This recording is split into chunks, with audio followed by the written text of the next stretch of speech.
We'll get into this one. We'll break it down in the second half of our Children's Healthcare of Atlanta Cherokee pregame show. But we got a whole bunch of good football coming into this week, especially for Cherokee County. It's the last 3 weeks of the season now, so it's time that we start talking about some playoff seeding. It's time we start talking about where the pecking order is, and maybe even some teams that you may not expect to make their way into the playoffs will soon make that jump. So let's start off from the top here with Cherokee and Alpharetta. Cherokee at 6-1. Their 6 wins against Carver, Sequoia, Rome, Creekview, Cartersville, Woodstock, and Etowah. So the 2 teams you'll see here tonight. Their one loss is a tough one. Roswell lost that one 28-35 a couple of weeks ago. Alpharetta comes into this one 2-3, but don't let that record fool you. Their 2 wins against Chattahoochee and Woodstock, but those 3 losses are against North Cobb, Collins Hill, and Milton. Cherokee's a 7-point favorite according to myself. Patrick O'Shea, Snacks as we like to call him with the Cherokee Tribune, and Cal Preps. Maxwell has them at a 12-point favorite, and the Turd Ferguson Report, our good friend Arthur Mosley, has them at a 5-point clip. Alpharetta leads the all-time series 1-0, a game that was played in 2014, and just a quick note on that one. So, Art, obviously, you know a lot more about this matchup, and you kind of have a little bit more of a bead on both programs. He is my twin, but yeah. He is Art, and I am the other one. Well, I did that one on purpose. So there's some quarantine tonight. Yep. Alpharetta, 2 defensive starters out. Looks like Riley Lyons will not be suited up for Cherokee tonight. He went into quarantine at 2 o'clock today, which they were going to start playing him on both sides of the ball. So that's a blow because he's been playing lights out on the defensive side. You're going to see an Alpharetta defense that blitzes you from every angle. Their offense, as Woodstock saw a couple weeks ago, their offense feeds off their defense. They had 21 points against Woodstock over here a couple weeks ago off of defensive touchdowns. So, our score predictions weren't that far off in that game, but when your defense puts up 21, all the things change very quickly. But you're going to see A.J. Swan. You're going to see Keith Adams Jr. You're going to see Adarius Harshaw back after being out last week. And it's going to be an offense from Cherokee against a very creative, blitz-oriented defense from Alpharetta. But don't forget, Cherokee's got a great defense, too. They're +8 turnover margin on the year, and that's what they feed off of. Last year, I think they finished +10, and that's their goal is to go out there and get turnovers. And I think it could come down tonight to whoever turns the ball over and whoever doesn't could be the difference in that game. Right, you are. Some good news for some Eagle fans. We do see the buses rolling in here with their police escort. So the Etowah Eagles are in the house at the Woodshed at Woodstock High School. And, of course, as we mentioned, there's a little bit more to this game than just a game of 2 really good teams going head-to-head. Cherokee, if the season ended today, would most likely be that 3 seed.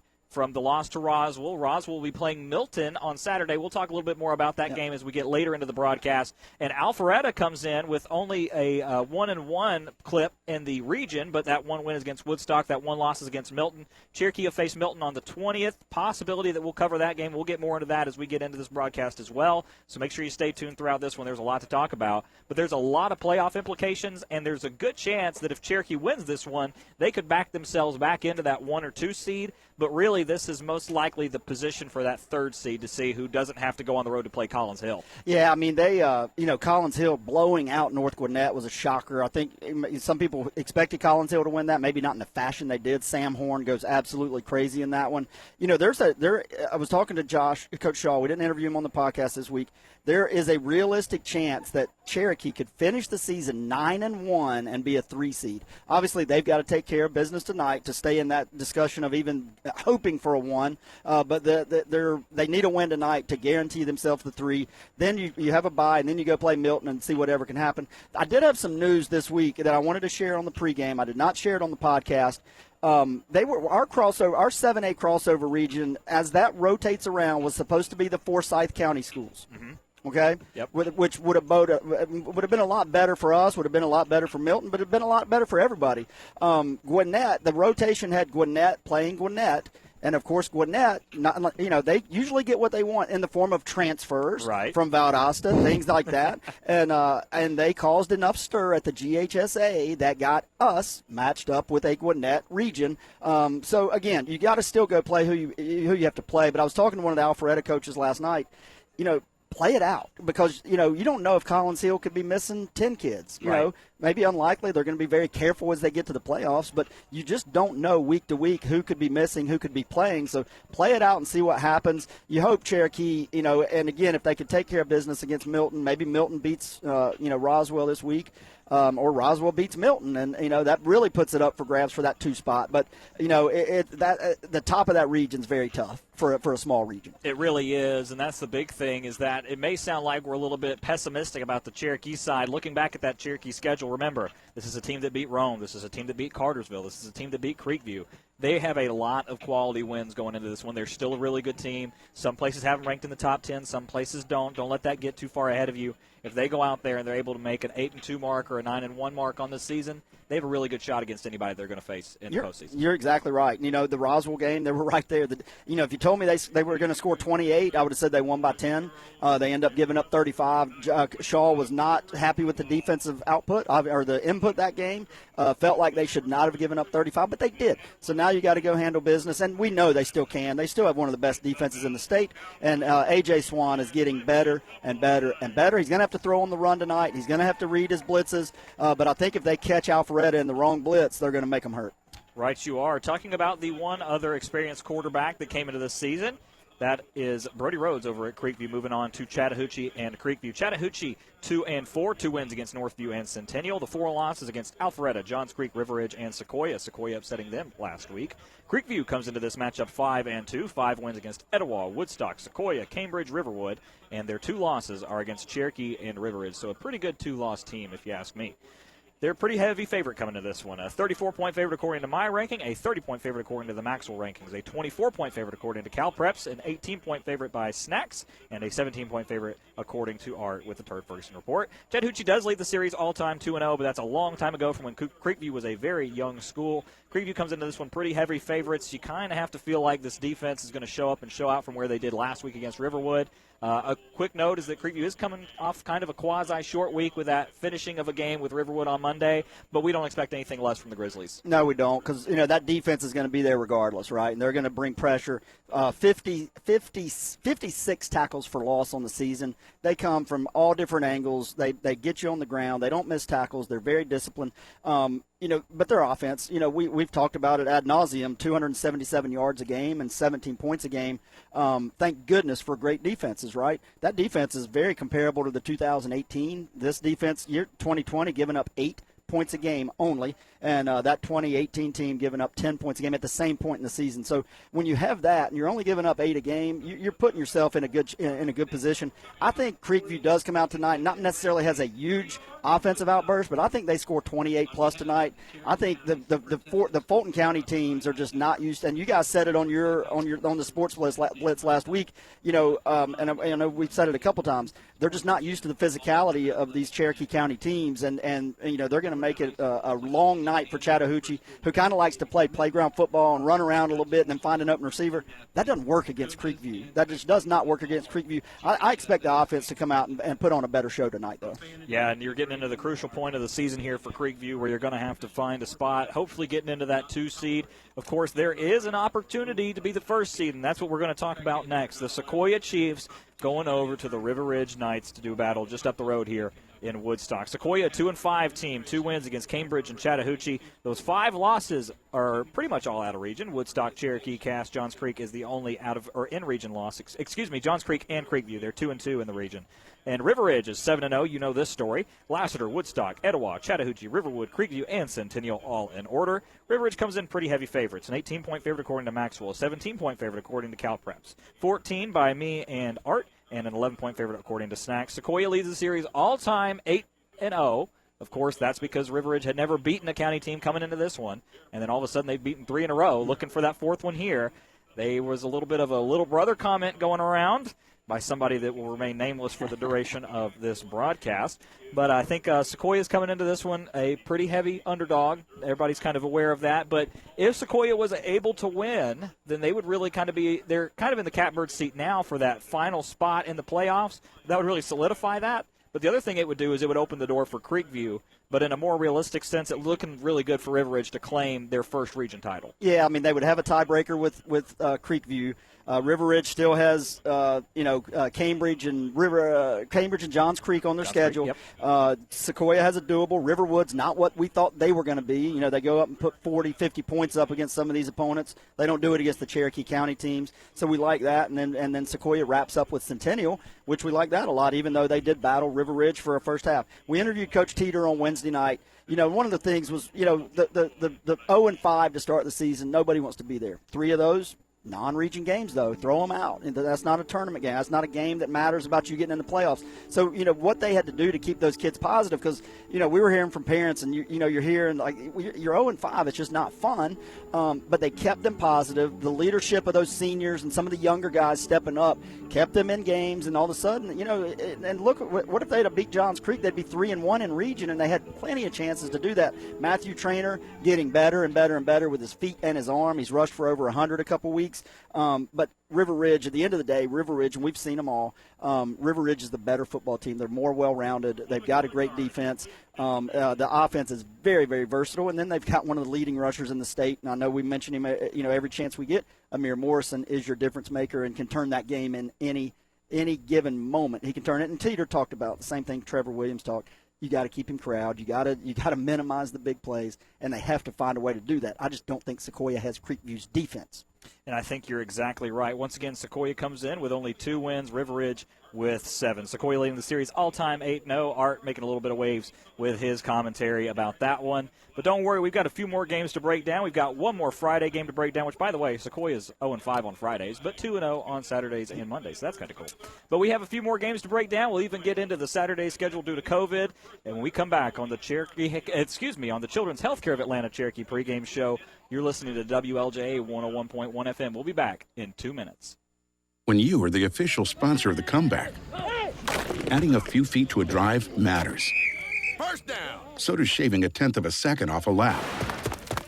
Top-rated surgery, physical therapy, and motion analysis by the sports medicine team at Children's Healthcare of Atlanta helps young athletes not only prevent injuries, but heal faster and return stronger, ready to win. Our more than 25 orthopedic and sports medicine locations are ready to assist your athlete's comeback. To learn more, visit choa.org/sportsmed. At Foundation Financial Insurance and Wealth Management, we believe that your insurance protection and wealth management plan go hand in hand. We start by shopping your insurance with highly rated companies to find you the best combination of price and protection. With that plan in place, we can then work with you to develop a tailored financial plan. Whether you need to save money on insurance or you need a full financial plan, call us at 678-880-9571 or come by 670 East Main Street in Canton for a no-obligation consultation today. Securities and advisory services offered through Packer Land Brokerage Services Incorporated, an unaffiliated entity, member FNIRA and SIPC. Not every road is worthy of a postcard, but don't tell that to the new Michelin Cross Climate 2 tires. Where you see 8 hours of road trip torment with stop-and-go traffic, the Michelin Cross Climate 2 with a 60,000-mile warranty sees a sun-filled family safe drive. The Michelin Cross Climate 2 tire is safer for longer than leading competitors. Discover more at Michelin.com. Turn to the experts and get a premium tire with premium service. Only at Canton Tire and Wheel in Canton. Based on resistance to gravel and severe wear testing, compared to Michelin LTX MS, the 70,000-mile warranty only applies to E-metric sizes. It's football time, and Brian Aaron at Woodstock Outlet has some great news for all the football fans. Hey, y'all, we are glad to be a sponsor for these games and have a great time. Stay safe out there, and we just really do love being part of our community, and thankful we got the best customers a business could possibly have. And we built a new warehouse. We got it full for the pickup or delivery, so we're ready to go. Y'all come see us, and we sure do appreciate you. Welcome back into the Cherokee County Children's Healthcare of Atlanta pregame show. I'm your host, Will Cooper, joined alongside Vaughn Brown. We just wrapped up all the Cherokee County games. Let's break down the out-of-county games that we have for you just in the area. The one for tonight is Gilmer and West Hall. Gilmer searching for a playoff berth in this one. Gilmer 3-4, 3 wins against Murray County, East Jackson, and Lumpkin County. 4 losses to Pickens, Cherokee Bluff, Dawson County, and North Hall. West Hall comes in this one 2-6. Their 2 wins against Johnston and Chestatee. Their 6 losses against Jackson County, East Hall, North Hall, Cherokee Bluff, White County, and Dawson County. Gilmer is a 6-point favorite according to Cal Preps and a 3-point favorite according to Maxwell. The series is tied 4-4 all time. Big news for Gilmer on this one. Win your next 2 games and you're in. Lose one and you're probably out. Of course, Coach Kevin Saunders over there getting his guys ready for that one tonight. So keep your eye on that one, Bobcats fans. On the other side of that coin, Fannin making an introduction into the top 10 by Turd Ferguson over there. So welcome into the top 10 at 2A. Fannin 5-0, 5 wins against Union County, Southeast Whitfield, Banks County, Gordon Central, Pepperell, and Model last week. They'll be playing Chattooga on Saturday. Chattooga 3-4, 3 wins against Pickens, Coosa, and Gordon Central, and 4 losses against Adairsville, Sonoraville, Northwest Whitfield, and Dade County. Fannin comes into this one heavy favorites, a 38-point favorite according to Cal Preps and a 25-point favorite according to the Maxwell ratings. Chattooga leads the series all-time 4-0, but most likely to change tomorrow night with that one playing over there. The final game, and some good news for some folks up in Jasper, is that the Pickens Dragons are back in action on Saturday. They'll be playing the 1-6 Ridgeland. Ridgeland with their 1 win against Heritage, 6 losses, Rayburn County, Dalton, Ringgold, Calhoun, Cass, and Cedartown. What a schedule for them. And Pickens, 2-5, 2 wins against Gilmer and Coosa, the 5 losses against Central, Chattooga, White County, Union County, and Cedartown. Ridgeland is a 6-point favorite according to Cal Preps, and a 2-point favorite according to the Maxwell ratings. That series is also tied 4-4. Pickens really needed to pick up a victory if they're hoping to get into the playoffs and sneak into the back end of that one. Ridgeland really looking for a victory in the same sense there, as they are both 1-3 in the region. Let's break down the game that we have now. Von Brown, welcome back into the broadcast partner. We have the Etowah Eagles and the Woodstock Wolverines. Etowah comes into this one 0-7. They have losses to Creekview, River Ridge, North Forsyth, North Cobb, Roswell, Milton, and Cherokee. If those names don't mean much to you, let me go ahead and tell you, that is a brutal schedule, and they have faced the brunt of that. This is Coach Matt Kemper's first season with the Eagles. You may remember him from his time at Roswell. He is a 71-64 career clip. And Etowah is looking for a game against maybe some even competition is the best way to put it in this one. Woodstock comes in 2-5. Their 2 wins against Sequoia, the first game of the season, and Campbell. That was a blowout game with a victory of 48-7. Their losses are against good teams as well. River Ridge, Creekview, Calhoun, Cherokee, and Alpharetta. This is Coach Brent Buddy's 11th season all-time and also his 11th season with the Wolverines. This is the only team he's coached. He's 50-62 all-time with the Woodstock Wolverines as they are searching for some life in the region as they are 0-2. A lot going into this one. Of course, we know this is the Battle of Town Lake, so you can throw all the records out, but why not talk about the records if you got them, right?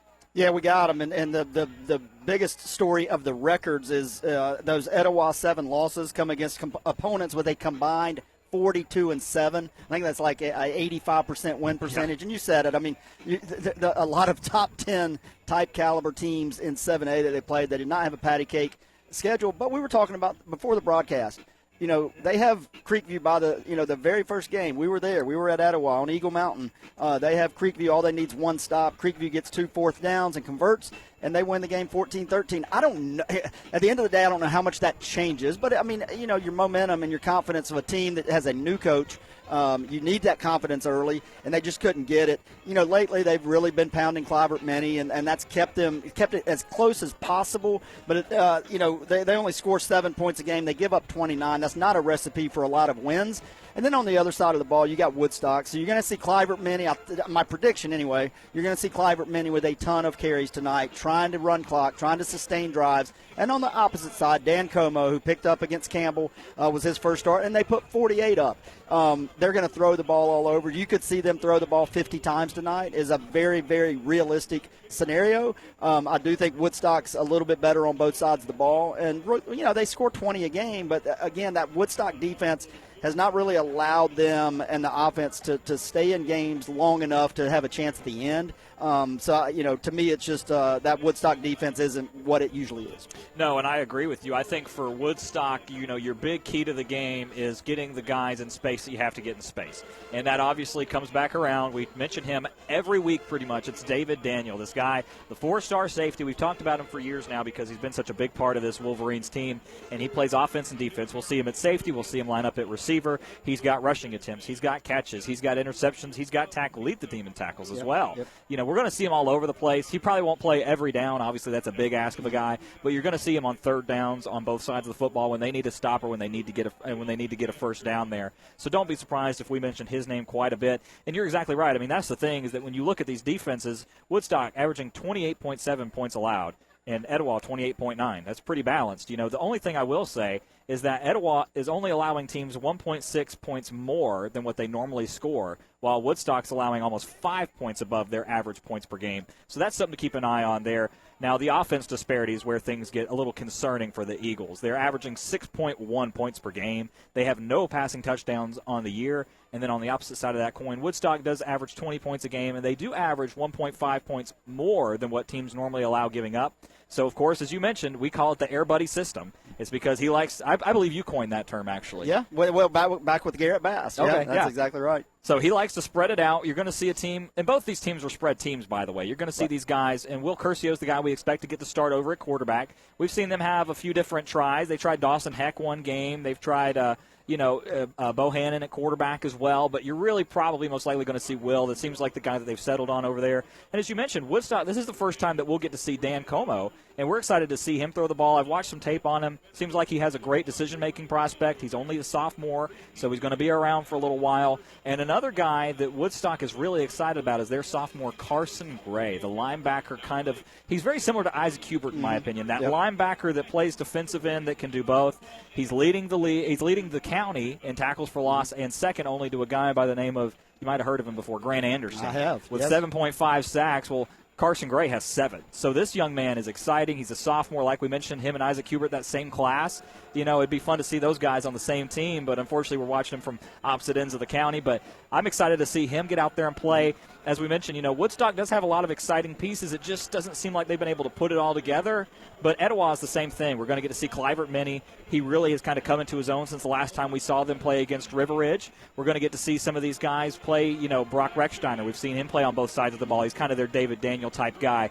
Jared Whitecamp has offers from Barry now with his brother over there as well.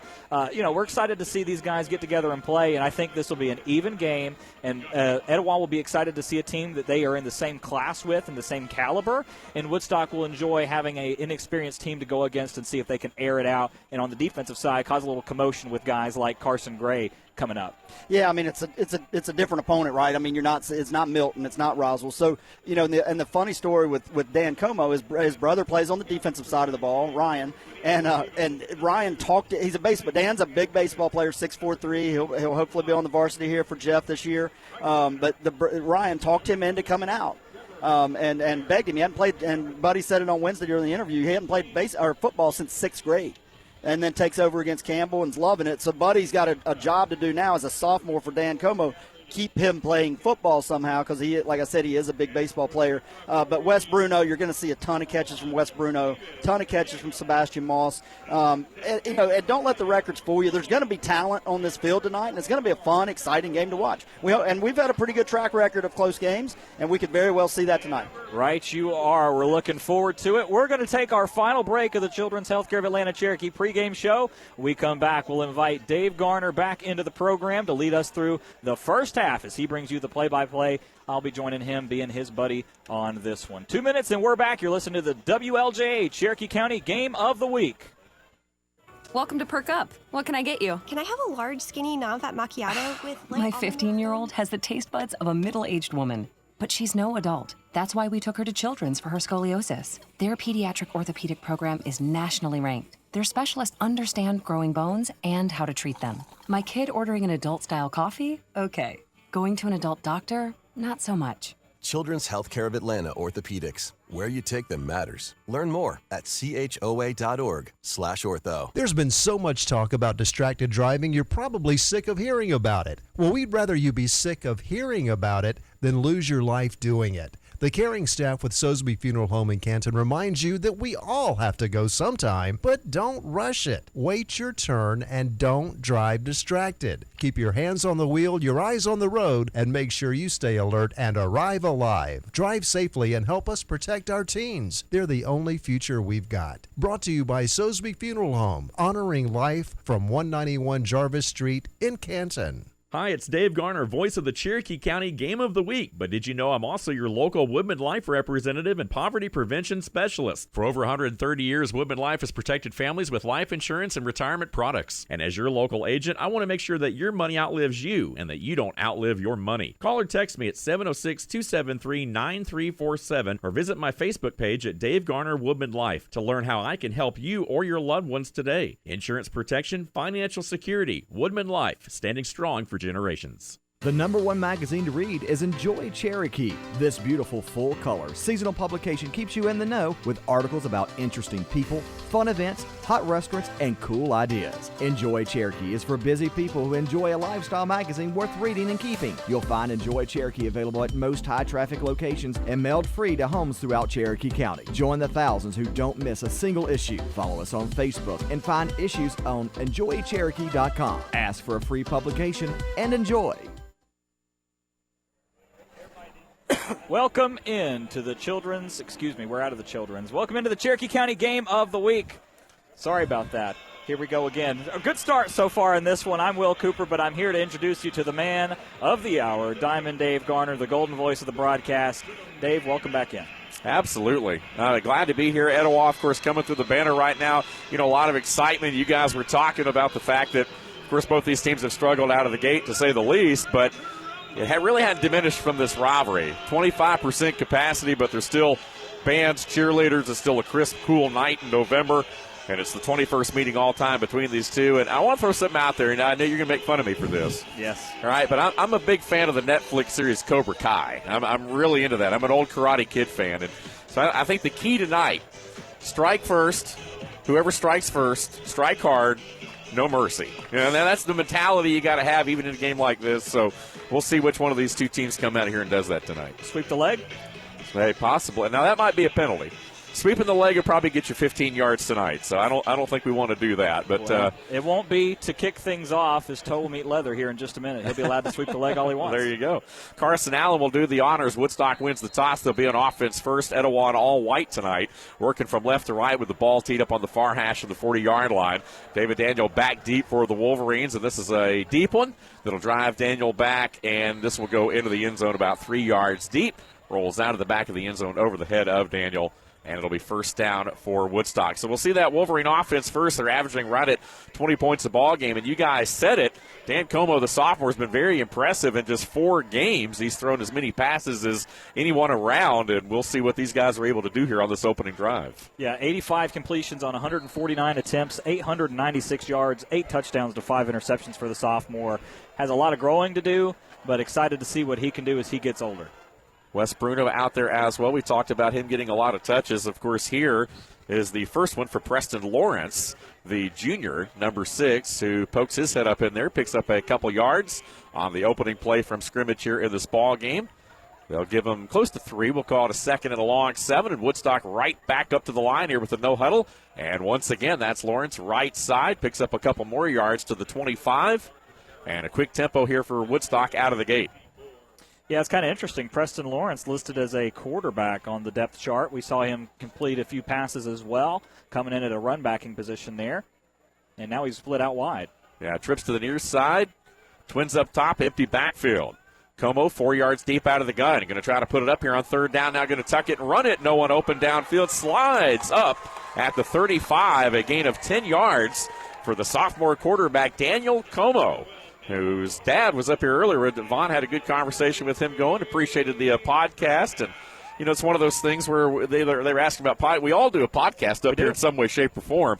We had to ask what the feedback was so we knew which one he was talking to. Right. Anytime I see somebody looking for who does podcasts, whichever one, I always have to be careful and kind of hold my head down. Got to be a little wary, but no, it was all positive here tonight. We appreciate Mr. Como, who had a lot of nice things to say about us.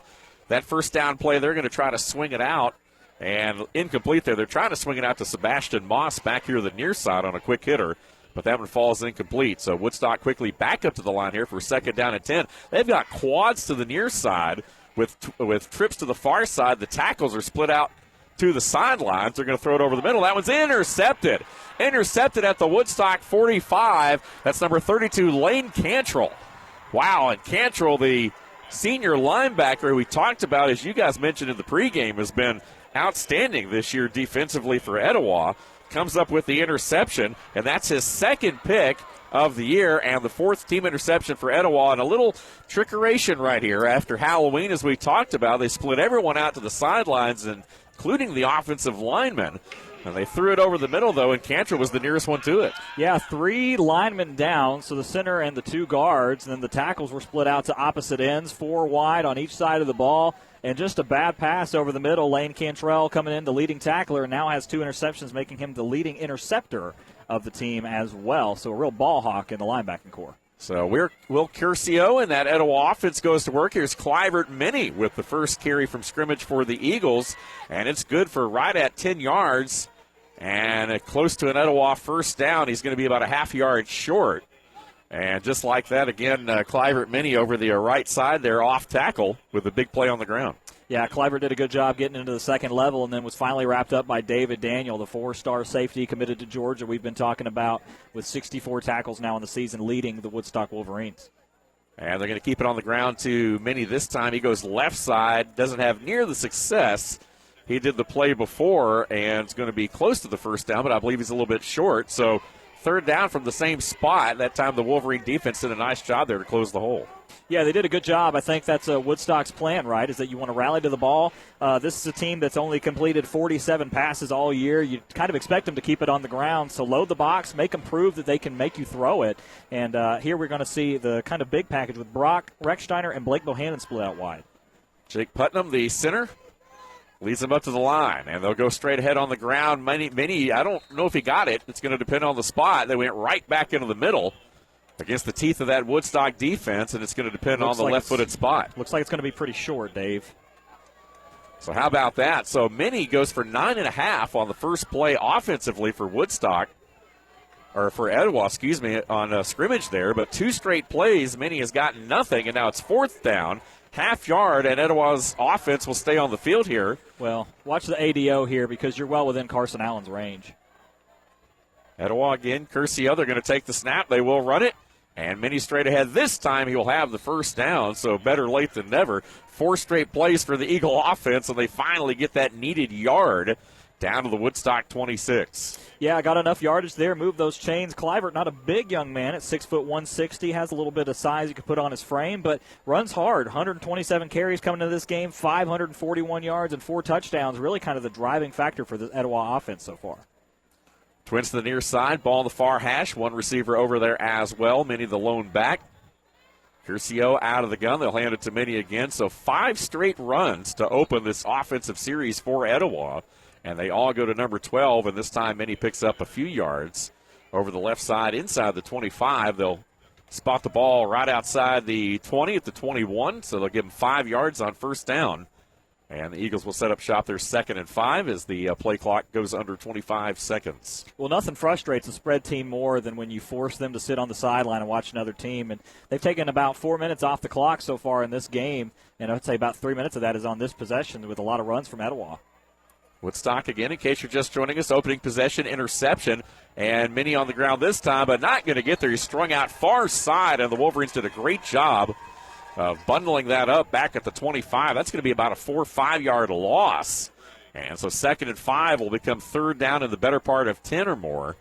And perhaps a passing situation here for the Eagles, which we haven't seen them throw the ball yet. Well, it was. That tackle was Carson Gray, the sophomore. We mentioned him on the Children's Healthcare of Atlanta Cherokee pregame show. 45 tackles, 13 tackles for loss, and 7 sacks coming into this one. That's another tackle for loss, so he's up to 15, leading the county by far. And you're exactly right. 3rd and 9.5. It's probably time to air the ball out here. Recksteiner wide to the near side. Let's see if they look his way. Curcio will look over to the far sideline, get the play in.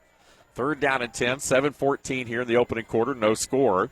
And they will just keep it on the ground. And Minnie, who tries to break a tackle, breaks 2 tackles, but not a third. And he gets back to about the original line of scrimmage on the play before, down to about the 21 or 22. And it will be 4th down. Vaughn's got a score update for us. Over at River Ridge Sequoia, Amir Morrison, not 70 yards, 1 yard, but the Knights are up 7-0 on Sequoia. And we'll be checking in throughout the night. A lot of ball games going on. Vaughn's got the hookups tonight. He does. He's got folks all over the place. So 4th down right here. Ball going to be put down on the 29. This will be a 39-yard field goal attempt for Carson Allen from the far hash. The snap, and the hold is good. Long line drive kick. That's going to be wide to the right, though, I believe. Yes, right. He missed it.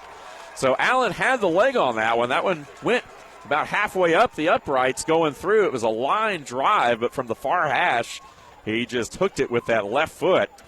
And it went wide right. You know, Dave, the thing about Carson is that he came into this season a 4.5-star kicker in the class of 2023. He's only a sophomore, but he's 3 of 6 for field goals this year. And, now he's 3 of 7. I'm not so sure if there's something going on. I mean, that kick wasn't exactly one of those prototypical pretty kicks, but especially when you see guys in the county like Steven Zarita and Andy Moncada over there as well, you kind of see some of these bigger legs. Carson was supposed to be one of those guys that was pretty sure-footed. So no score on the Sutherland Nissan scoreboard with 6.5 to play in their opening quarter. Woodstock with the football back from their 20-yard line and going to try to string it out over the near sideline. They got the ball into the hands of David Daniel, but Daniel had nowhere to run as the Eagles strung it out over here the near sideline. I think that's going to be a key tonight, as you guys talked about, trying to get the ball in the hands of their playmakers, particularly number 1. Yeah, and good job by Brock Rechsteiner and Lane Cantrell to make sure to wrap him up. Almost got away from Brock, but he held on to him long enough for Lane to get over there and help him make the tackle. Finally whistled down, dead to rights. But, yeah, you're exactly right. I mean, he's a 4-star athlete. You got to get him the ball however you can. Moss in motion. He'll go to the right side. Now Daniel comes back to the left side. They're in a wing T formation right here. A little misdirection play. They run into each other, and that one going nowhere. Matter of fact, a big loss back inside the 15. And so 2nd down and 10 will become 3rd down and a long way here, about 3rd and 16 with 5.5 to play in the opening quarter. And that played just a little miscommunication right there on the exchange. Yeah, trickeration's great and all, but you got to be able to execute it, and that one was not well executed at all. Literally ran into Dan Cuomo when he got the handoff there and wrestled back for a loss of about 6, so set up 3rd and 16. Quads to the far side once again with the receiver back near side, empty backfield. And this time Como steps up into the pocket, nowhere to go, take it, run it, and gets what he can. And we'll get back to the original line of scrimmage plus a couple. Takes up to the 23, but it'll be 4th down, and we'll see the Woodstock punt team for the first time tonight. Good job by Billy Hendricks and Jared Whitecamp coming up to make those plays. Billy Hendricks, the junior, 5'10", 205 pounds. Whitecamp, the senior, 6'3", 245. Obviously, everybody knows the story about his brother, and he has an offer from Barry as well. And also a big shout-out to Brock Rechsteiner as he picked up an offer from Barry. So Barry, a big fan of these Etowah Eagles. Rechsteiner back deep along with Trevor Fair back in the lineup here tonight. Tyson Giles, the punter, also handles the place-kicking duties for Woodstock. Will boot it away. Short kick. It'll take a bounce, and it takes a big Woodstock roll in between the two Etowah return men who were getting away from that ball, and rightly so. But it does take a big Wolverine bounce down to the 22. So that's a field flipper with 4:15 to play here in the opening quarter and still no score on the Sutherland Nissan scoreboard. I believe his long of the year was a 52-yard punt. That's probably going to beat that one there, 55-yard punt. So Ronnie on the spot right there. Quick math. My goodness. He's good with numbers, man. He's a lot better at numbers than I am. I can tell you that. I'll tell you the thing, man. First of all, if you haven't seen this guy, first of all, if somebody's going to sell you insurance, they should know numbers. So I would, for anybody thinking about Woodman Life, I would probably lean towards Foundation Financial moving forward. Of course, they're another good option. Probably a proud sponsor on the halftime show as well. Platinum sponsor, not a gold sponsor. Here's 1st down and 10. Curcio back to work. Twins to the near side, and this time they fake the handoff to Minnie, and Curcio's got some running room. Watch out, he's out to midfield, trying to outrun that Woodstock defense. It's a foot race that will finally end at the Woodstock 30-yard line.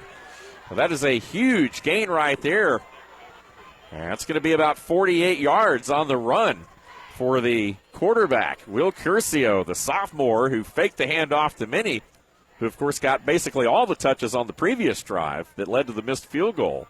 But this time they faked the handoff, and it was like the Red Sea parted, and Curcio had all kinds of running room. Yeah, Hudson Burns did a good job tracking him down from behind, but David Daniel was coming up as well. But first of all, a great play design. You've handed the ball off 6 straight times to Clivert. Go ahead and bounce it to the outside for a huge gain. Rechsteiner wide near side. This time they'll keep it on the ground, though. Not a lot of running room there, though. That was Luis Martinez, the sophomore, who we've seen a little bit this year. We saw him a lot earlier in the season. And Martinez comes in and will spell Minnie on a couple of series throughout the night. and picks up maybe a yard or so to the 32. So once again, Etowah with a second and long situation. Let's see if that Woodstock defense can stand up again like they did on the first drive. Yeah, and I tell you the big thing about Etowah is that you got to be excited about this kid, Luis Martinez. If you haven't seen his freshman highlight tape, take a look. This is another sophomore that's excited. About 5'8", about 160 pounds, but runs really hard and really fast. Excited to see him grow into his size as well. Curcio, shotgun snap, looking to throw the football. He's going to throw it up long. He's got a man there inside the 5 and just threw it over the wrong shoulder. Little miscommunication right there. They were looking in the direction of Rechsteiner, I believe, around the goal line. Or was that Bohannon? Yeah, I think you're right. And two Wolverines back there. Bohannon had a step on him around the goal line there, but the ball went to the outside shoulder, and I think everyone lost it. Well, that's the kind of play you got to decide if you want to do. I mean, if you're a running football team, that's really kind of your design, right, is that if you can take your shots, take them. But now the only problem is that you're 3rd and 10 here, and with your inability to pass, not only in this game but throughout the entire season, really, you're kind of in a tough spot here. Watch them to go back to the ground and try and get some chunk yardage to set up a 4th down. Bohannon wide near side. That one knocked down. Boy, big pressure that time. Trying to get it out of his hand in a hurry. Brett Stefan, the 6'4", 250-pound defensive end with 38 tackles. Put a paw on that one and knocked it down to the turf to fall harmlessly. Great call there. Stefan off the edge. Was able to get up off the block there and put the hand on it, as you said. So 4th down. And, of course, you missed from 39 yards a little while ago. This would be close to 50 yards. So it looks like, well, they're going to maybe try to put it on here, and let's see what happens. Vaughn's got another score update for us. You know, Jaden Mitchell over the last couple weeks has been a beast. He runs Hunter DeRiso not playing tonight for River Ridge. Runs right at his gap and takes it a long way to the house. They missed the extra point, though. 7-6 River Ridge. You know, you guys talked about that one being a good ball game here tonight, potentially. So here we go. Here's 4th down. Etowah going to line up and go for it. That one knocked away. And tell you what, even if they get that ball in there, he doesn't get the first down, but that's a great job. Carson on Gray. The other side there. Yep, you're right. Carson Gray, the guy that you guys talked a lot about in the pregame. Well, let me tell you, he was covered up. He was covering Brock Rechsteiner one-on-one and ran with him stride for stride. I mean, wow. You know, talking about, he's a good linebacker and a good pass rusher, but he's running with one of the fastest guys in the county who's also 5 inches taller than him. I'm telling you, Carson Gray is a guy to keep your eye on in the long term over here at Woodstock. Yep, just the sophomores you guys mentioned. Wearing number 20. Again, Woodstock in the burgundy hats here tonight, of course, with the maroon jerseys and the white numerals this year, which we appreciate. We want to appreciate and give our welcome to Woodstock for doing Absolutely. that. We can see those numbers a little easier this year. So the Wolverines go back to work 1st and 10 after the Eagles have turned it over on downs. And again, 2 drives. Etowah has ended in Woodstock territory, but no points, a missed field goal. And, of course, on downs after the incompletion, they're on 4th down. And 2 yards right there for the Wolverines. We talked about the first couple of carries of the game going to Preston Lawrence, who, of course, started as a quarterback. He's had a couple of carries here already in this ball game. The last one going for a couple, and now trips to the near side. Another exotic formation right here by the Wolverine offense. Going to swing it out to David Daniel. He's got blockers in front of him and will kindly step out of bounds up across the 40. And a late flag comes flying in as well. A little bit of pushing and shoving over here up against the near sideline in front of the Wolverine bench. And it's only a matter of whether this will be tacked onto the end of the play or whether it'll go backwards and be on the Wolverines. Let's see. Well, it's definitely going backwards. David Daniel shoved number 4 right out of the way for the Eagles there as he went out of bounds. You know, it was 2 years ago that we were here where the referees had to stop the game and get them in the middle and say, if you guys don't quit committing personal fouls, we're not going to finish this football game. So I'm sure that's stuck into the craw of some of these officials and are really trying to keep things limited to begin with. So the officials are having a good conversation right now, though, with right along the Woodstock bench, you know, so they always have an ear listening there. But, yeah, I got to tell you, I think that one's going against David. Yep, I think you're right. Woodstock's backing up. Vaughn, what you got for us? Over at Creekview, we said they might put some points up tonight. Andrew Cloy back in uniform, and he takes a 13-yard touchdown pass from Brody Rhodes, 7-0 Creekview. They will enjoy having Andrew Cloy back alongside Dawson Curry in that wide receiver formation, and really a good time for them as well. Of course, you would like to see him back against River Ridge.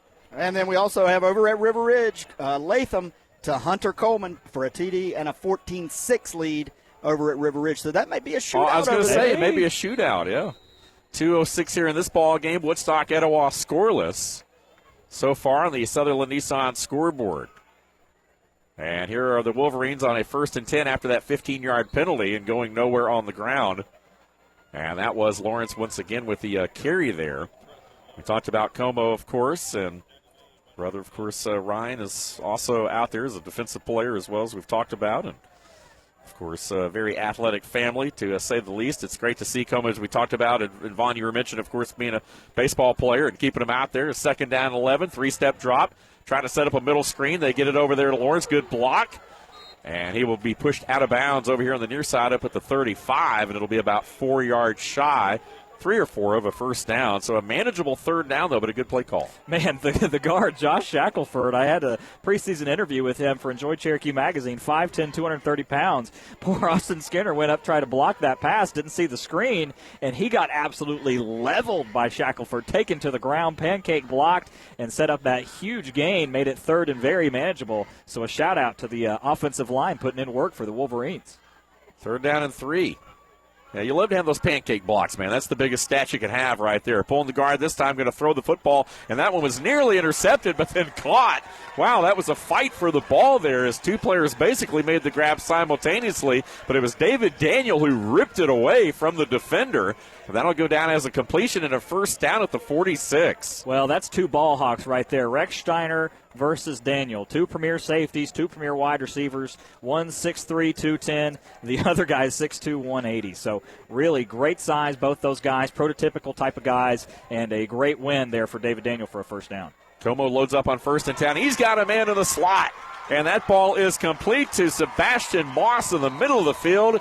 They ran a skinny post and all the way down to the Etowah 22-yard line. That one will go as Como connects on his longest pass of the night. Well, things are starting to get rolling here for this Woodstock offense. They're doing the hurry-up offense now, trying to keep this Etowah team from getting aligned like they need to. 21 seconds left here in the opening quarter, and now the Wolverines on the move. They're going to swing it out here. Quick pass near side. That's Como that they swing it to that time, it looked like. I believe that was O.J. Dupree. Was that Dupree? Yeah, I think. Okay, there you go. I think senior you're right. tight end, 6'2", 170, 8 receptions, 124 yards coming into this one. So they threw it right in the slot there, a little screen. Now Como back out of the gun. Lawrence about 2 yards behind him. They will hand it to him left side on the ground, trying to turn the corner near side. 10, 5, and finally rest. Oh, ball popped out at the end of that play. And I think they're going to say that maybe he was down before it did that as time expires here in this opening quarter, and now the officials are talking to see whether or not that ball was indeed a turnover. But I think it will stay with the Wolverines. I think they're going to say that it was recovered, and that'll do it for the first quarter. But when we come back, it'll be Woodstock ball, and they will have it a third down and a yard from the 2-yard line. So a first down or a touchdown could be in their future. We'll take 30 seconds. A scoreless ball game after one. Woodstock and Etowah. You're listening to the Cherokee County Game of the Week on North Georgia's 101.1 FM WLJA. It's football time, and Brian Aaron at Woodstock Outlet has some great news for all the football fans. Hey, y'all, we are glad to be a sponsor for these games and have a great time. Stay safe out there, and we just really do love being part of our community, and thankful we got the best customers a business could possibly have. And we built a new warehouse. We got it full for the pickup or delivery, so we're ready to go. Y'all come see us, and we sure do appreciate you. So after a quarter, no score here at Woodstock. As we welcome you back inside our Cherokee County Game of the Week, Dave Garner alongside Will Cooper. Ronnie on the spot with us, and Vaughn with his ear to the ground tonight. He's got all kinds of score updates. Was that the Warriors that just got in the end zone, I guess? The Warriors are in. K.A.J. Keith Adams Jr., 4 yards out. A.J., 75 yards passing on that drive. Darius Harshaw is hot again. Warriors up 7-0 at Alpharetta. That's what we like to hear. Well, here no score between Woodstock and Etowah in the 21st meeting all-time between these two. Etowah leads the series 11-9. They've won the last two, and they've never had a 3-game win streak. Woodstock has had one, 2004, 5, and 6. All went to the Wolverines. Etowah trying to put together their first 3-win streak in the series. They would do that with a win here tonight. But right now it's Woodstock knocking on the door to open this second quarter in a scoreless game. They've got it second down and 1 from the 2-yard line. They're going to go left side. That is Lawrence, and he will take it into the end zone over the left side. And that's a touchdown for the Wolverines. Woodstock the first to dent the board tonight. Yeah, and a really good play call there on the left side where the strength of the team is. You run to that left side where you had Josh Shackleford and Chase Sotar. The senior left tackle, 6'2", 270, out there making the way. And Preston Lawrence, as we mentioned, a guy that we talked about being a quarterback in some cases, but being an all-around athlete, carrying that one in for a touchdown for his first rushing touchdown, I believe, of the season. So Giles will try to add the PAT right here, just 3 seconds in to the second quarter. And Giles, 15 of 17 on PATs, 1 of 2 on field goals so far this year. Also handles the punting duties. A low liner is right through there. And so with 11:57 to play here in the opening half, it's Woodstock 7, Etowah nothing on the Sutherland Nissan scoreboard. We'll keep the action right here after the score there. And guys, your impression so far? I mean, a low-scoring ball game. We kind of felt like coming in. Both these offenses, particularly Etowah, as we know, has struggled. They've had 2 drives that have ended in Wolverine territory. Haven't been able to get any points out of it. Yeah, I mean, it looked, the first 2 possessions by Woodstock, the trickery and trying to, some exotic formations and then, just some busted plays. That last drive, they got a little bit more straightforward. And to me, it looked like the offensive line just kind of imposed their will. And if they can do that tonight, it's going to be hard because they really, that last drive blew Etowah off the ball. Right, you are. That first quarter stats, by the way, 13 plays for Etowah, 61 yards, 9 rush, 61 yards on the ground. 0 of 3 passing, 1 first down, no turnovers, 5:52 on the clock. And here's the kickoff by Giles. The Bohannon boys both back deep. It'll be Blake that'll take this return up across the 15. Oh, he is hit hard right at the 17 and driven straight backwards. A good tackle on special teams right there. And I believe that might have been number 17, Ryan Como, the big linebacker that may have gotten down there first and laid that big lick. Yeah, you got it. By the way, that last drive, 9 plays, 82 yards for the Wolverines, 4-12 on the ground, but 5 of 5 passing with 70 passing yards, 3 first downs, a penalty of 15 yards to help boost the yardage boost there, and 2:45 time of possession for the Wolverines, make it 7-0. Big play on that drive, of course, the 30-plus yard reception there to Sebastian Moss from Dan Como, who put the ball right on the money. So the Wolverines getting it done through the air. On that last drive, they lead at 7-0. So 11:50 here in the second quarter. Etowah goes back to work, moving right to left this time. And Minnie right up the middle, picks up what he can. Good for 2, maybe 3 across the 20. It'll be second down. We talked about Etowah, of course, Matt Kemper, his first year, 13 seasons as a head coach, 7 of those playoff years. And, Etowah, they've got a streak going right here. 7 straight playoff seasons, certainly in jeopardy this year, as we know, with the start they've had. But, again, better times looking up for the Eagles down the road. Yeah, and it's tough. I mean, first-year coaches this year have to feel like they got the short end of the stick. Obviously didn't have the entire offseason, didn't have spring football. So Matt Kemper, who's instituting an all-new offense and defense and has a lot of young guys that he's teaching his offense and defense, really kind of having to do it in a hurry and on the fly. Curcio throws that one behind. They were trying to get the ball out on a quick slant there to Blake Bohannon, but threw that one well behind as it falls to the turf harmlessly. It's 3rd down and 7. Yeah, I mean, when you look around the wide receiving core as well, I mean, the numbers aren't really there. It's more in the yardage. Brock Recksteiner, 19 receptions for 308 yards, leads the team. Blake Bohannon's listed as a starting receiver, has 0 receptions on the year.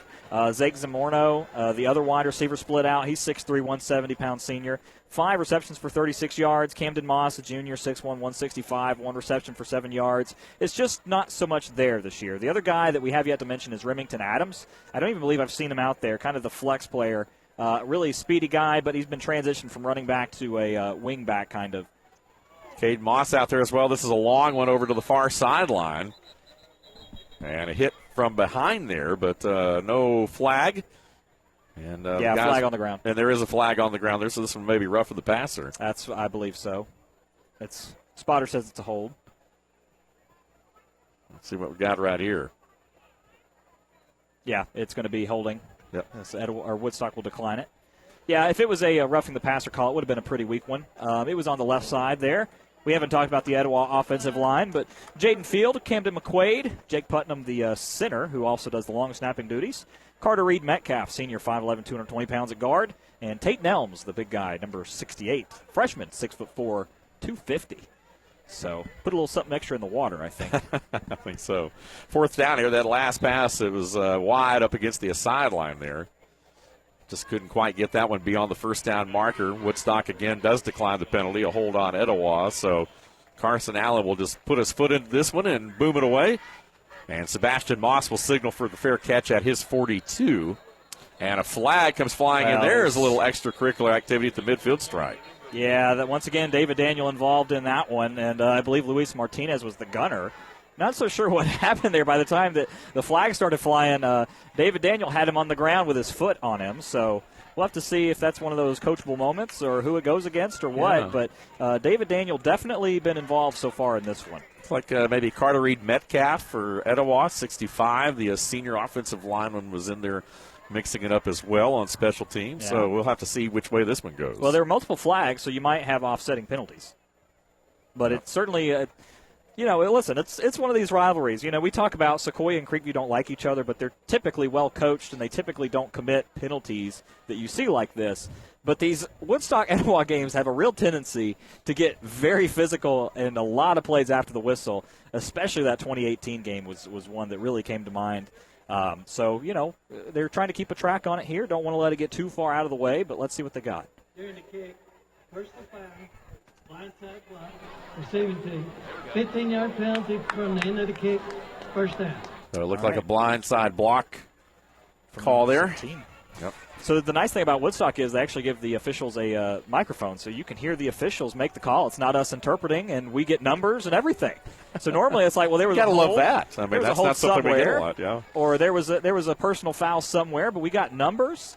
We can tell you who it is, and you can hear the referees give it themselves. So it's not us interpreting if they meant offsides or false start or an eligible formation or what, because sometimes they do have similar hand motions, and sometimes they give us hand motions we have no idea what they mean. It's been an adventure at times this year. But no kidding. So after the penalty, so this ball will be put back to the 27. So first down and 10 for Woodstock. Once again moving left to right with a 7-point lead. Again, 7-0 the score on the Sutherland Nissan scoreboard. Oh, that ball pops loose. They kept it on the ground, still rolling around, 5, 6, 7 yards downfield.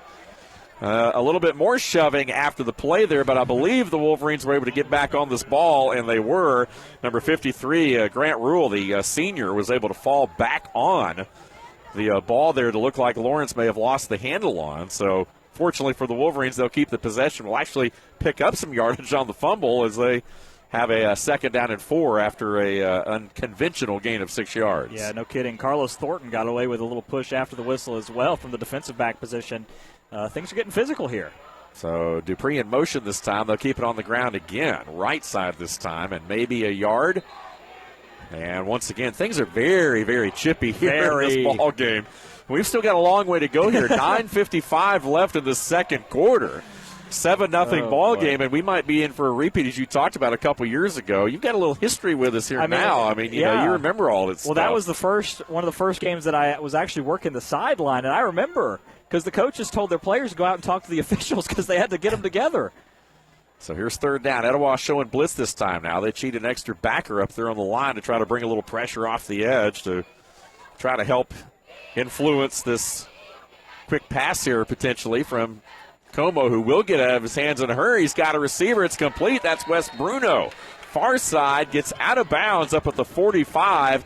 Gain of 10 yards and a Woodstock first down. Yeah, really good play design there. If you're going to push the perimeter, might as well do it, an air raid system.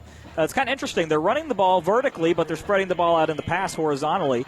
Watch for them to set up some kind of play-action deep shot where you're trying to get the wide receivers to fake a screen somewhere in here. And Woodstock looks like they're going to burn a timeout here. Saw something they didn't like. So a timeout indeed by the Wolverines. That's their first. They've got 2 more. 9:18 remaining here in this first half. 7-0 Woodstock. Let's pause 10 seconds for station identification. You're listening to the Cherokee County Game of the Week. You're listening to WLJA FM 101.1 and WLJA HD1 LJ, Woodstock, Canton, and all of North Georgia. So it's been an interesting first half, to say the least here. Things have gotten chippy. Folks have been pushing and shoving a little bit. And our very own Vaughn Brown has kept his ear to the ground here in this first half with all these other games going on around the area. Vaughn, what's the latest? It's been busy, man. There's a lot of scoring going on. We're on the board here, but there's a lot of scoring going on around the other games around the county. Darius Harshaw just on fire right now. 14-0. Swan to Harshaw from 35 out. They are feeling really good over in Alpharetta. Now you just got to keep that defense playing. Good stuff. that is definitely good news here tonight. That was one of those games we kind of felt like could be a trap game for Cherokee if they weren't ready. Looks like they are, though. So far they are. So first down and 10 after the timeout by the Wolverines. And a quick pass here to David Daniel, near side. Tries to break a tackle, forced out of bounds there. Good play overall on the edge there by the Eagles to keep it a minimal game, but Daniel's still good for about 5 or 6 yards on first down. Yeah, that was really good open field blocking by Sebastian Moss. Did a good job keeping the block on Carlos Thornton, the safety, not allowing him to get up and make the tackle in time, so gain of 5 yards there on the screen. And once again, they'll swing it right back to him. Same play. Daniel this time works his way back inside a block and takes it right to the first down marker, and he will have it.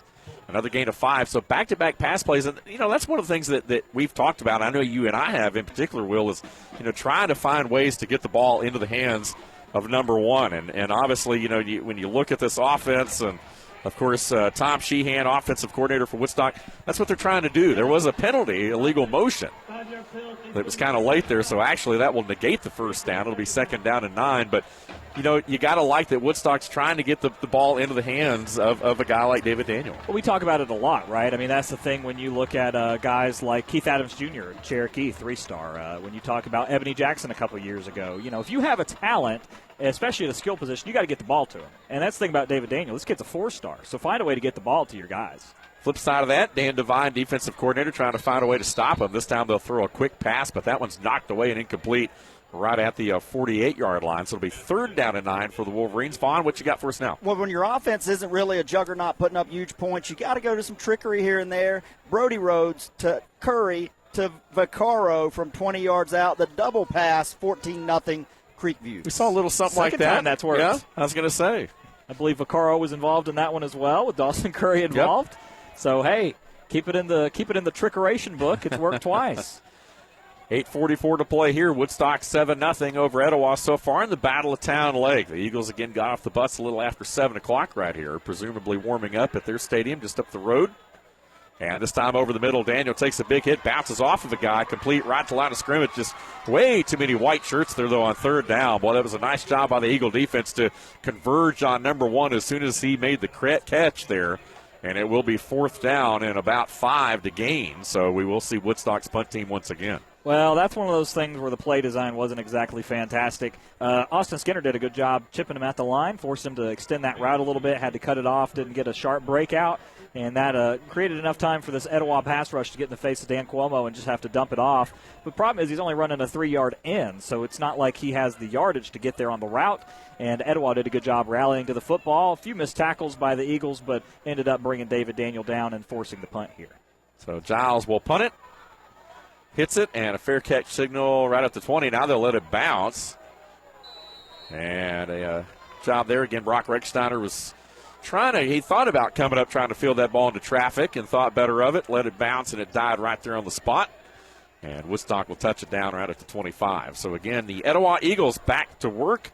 Offensively averaging, guys, as we know, just right at a touchdown a game, 7.1. And trying to generate some offense here tonight. They've had a tough time, scored 14 against Roswell. That's the most, ironically, they've scored in a game all year against a very good Roswell team, but so far unable to hit the scoreboard here tonight. Yeah, they've only had 3 offensive touchdowns all year. Offensively, they're only averaging 6.6 points a game. They did score that touchdown against River Ridge with the scoop and score off of Amir Morrison, but they are really struggling on offense this year. And on the ground this time, a little bit of room for Minnie. Takes it around the far sideline. Up across the 30, and that is going to be one of the longest gains, if not the longest gain of the night for the Eagle offense. Good for 13 yards and an Etowah first down. Yeah, that run earlier from Curcio be the only longer play of the game from them. But, man, I tell you, the running game's working so far. It's just that when they get behind the chains, they're having struggles with it. Very similar to what we talk about with Sequoia when they're run-first team, is that you have to stay in front of the chains, and Etowah, unfortunately, hasn't been able to do that so far. Bohannon wide near side. They'll keep it on the ground, though. Straightforward. Nothing here this time, though. Nice job by the Wolverines in the middle there. Minnie, again, not a lot of room to run. You talk about this Woodstock defense. I know we've talked about Lane Cantrell and Austin Skinner and what those Etowah guys have done. How about Woodstock? You've talked a lot about Carson Gray, Jeray Foster, 2 interceptions. I mean, they've been opportunistic at times. Yeah, they really have. I mean, that's the thing is that when you're a run-first team, take advantages when you have them. And so far, they just haven't had the opportunities yet. But different formation here for the Etowah Eagles. Yep. Receivers left and right on the ground. And still driving, Minnie over the right side trying to get what he can. As the Woodstock student section is starting to make a lot of noise here. They filed in here pretty well tonight with this 25% capacity. It's homecoming, senior night. So the band members walking over. Woodstock student section, one of the best in the business. Some folks over at East Cherokee would have something to say about that, but they're one of the best for sure. And, man, I tell you, the band members walking through with seniors and getting a little bit of a round of applause. So very classy from this Woodstock team. Really like that. And back to that play, Preston Lawrence playing both sides of the ball. 6 foot, 185-pound playing safety there. Came up and made the tackle, keeping it 3rd down and long. So now Etowah with an empty backfield. They got trips near side. Ball from the far hash. Kersey under pressure, go down back at the 28. And a big time rush that time by the Wolverines, who were all over it. Nate Osio. Yep. Osiro, I guess how you say that. Senior, 6'1", 210-pound middle linebacker with 53 tackles on the year. Yeah, Jorge Torres, also defensive lineman, senior, helped lead that charge as well. And, well, that pocket collapsed in a hurry right there. And so now it's 4th down and 14. All the way back at the 29, and now Etowah hesitated for a moment. They will bring on the punt team here, though, with 5.5 to play before the half, trailing 7-0. 11 times this game out of 21 meetings have gone a possession or less, and right now we're staring at that right now, to 7-0 ball game. So it looks like another close one here. Of course, Etowah won last year, 28-21. Here's Carson Allen, gets it out of there. And this one will just bounce in front of David Daniel, who will watch it go. And that might have been one right there where they might have wanted to try to make the grab and save about 20 yards, because that ball took a big bounce and rolls all the way down inside the 15 after about a 22-yard initial bounce off the turf up at the 32. All right, I'm going to buy Mike. He already got it. How long was it? 52? 57. That's his new long. His long on the year before that was 52. So we've got 2 records broken here tonight. Both the punters set new personal bests. So Carson Allen, as we mentioned, one of those guys, a little bit disappointing on the field goal end, but not so much on the punting end, as he has a 57-yarder now. Ronnie on the spot. Quick math over there. I was going to say I'm going to buy my spotter some time to add it up there, and I was going to say his long of the year is 52. He was waiting on but you, he don't need it. He don't need it. Nah, he's good. Vaughn's always ready to jump in, too, man. He's got the Ole Miss. Not with the numbers. Not with the numbers.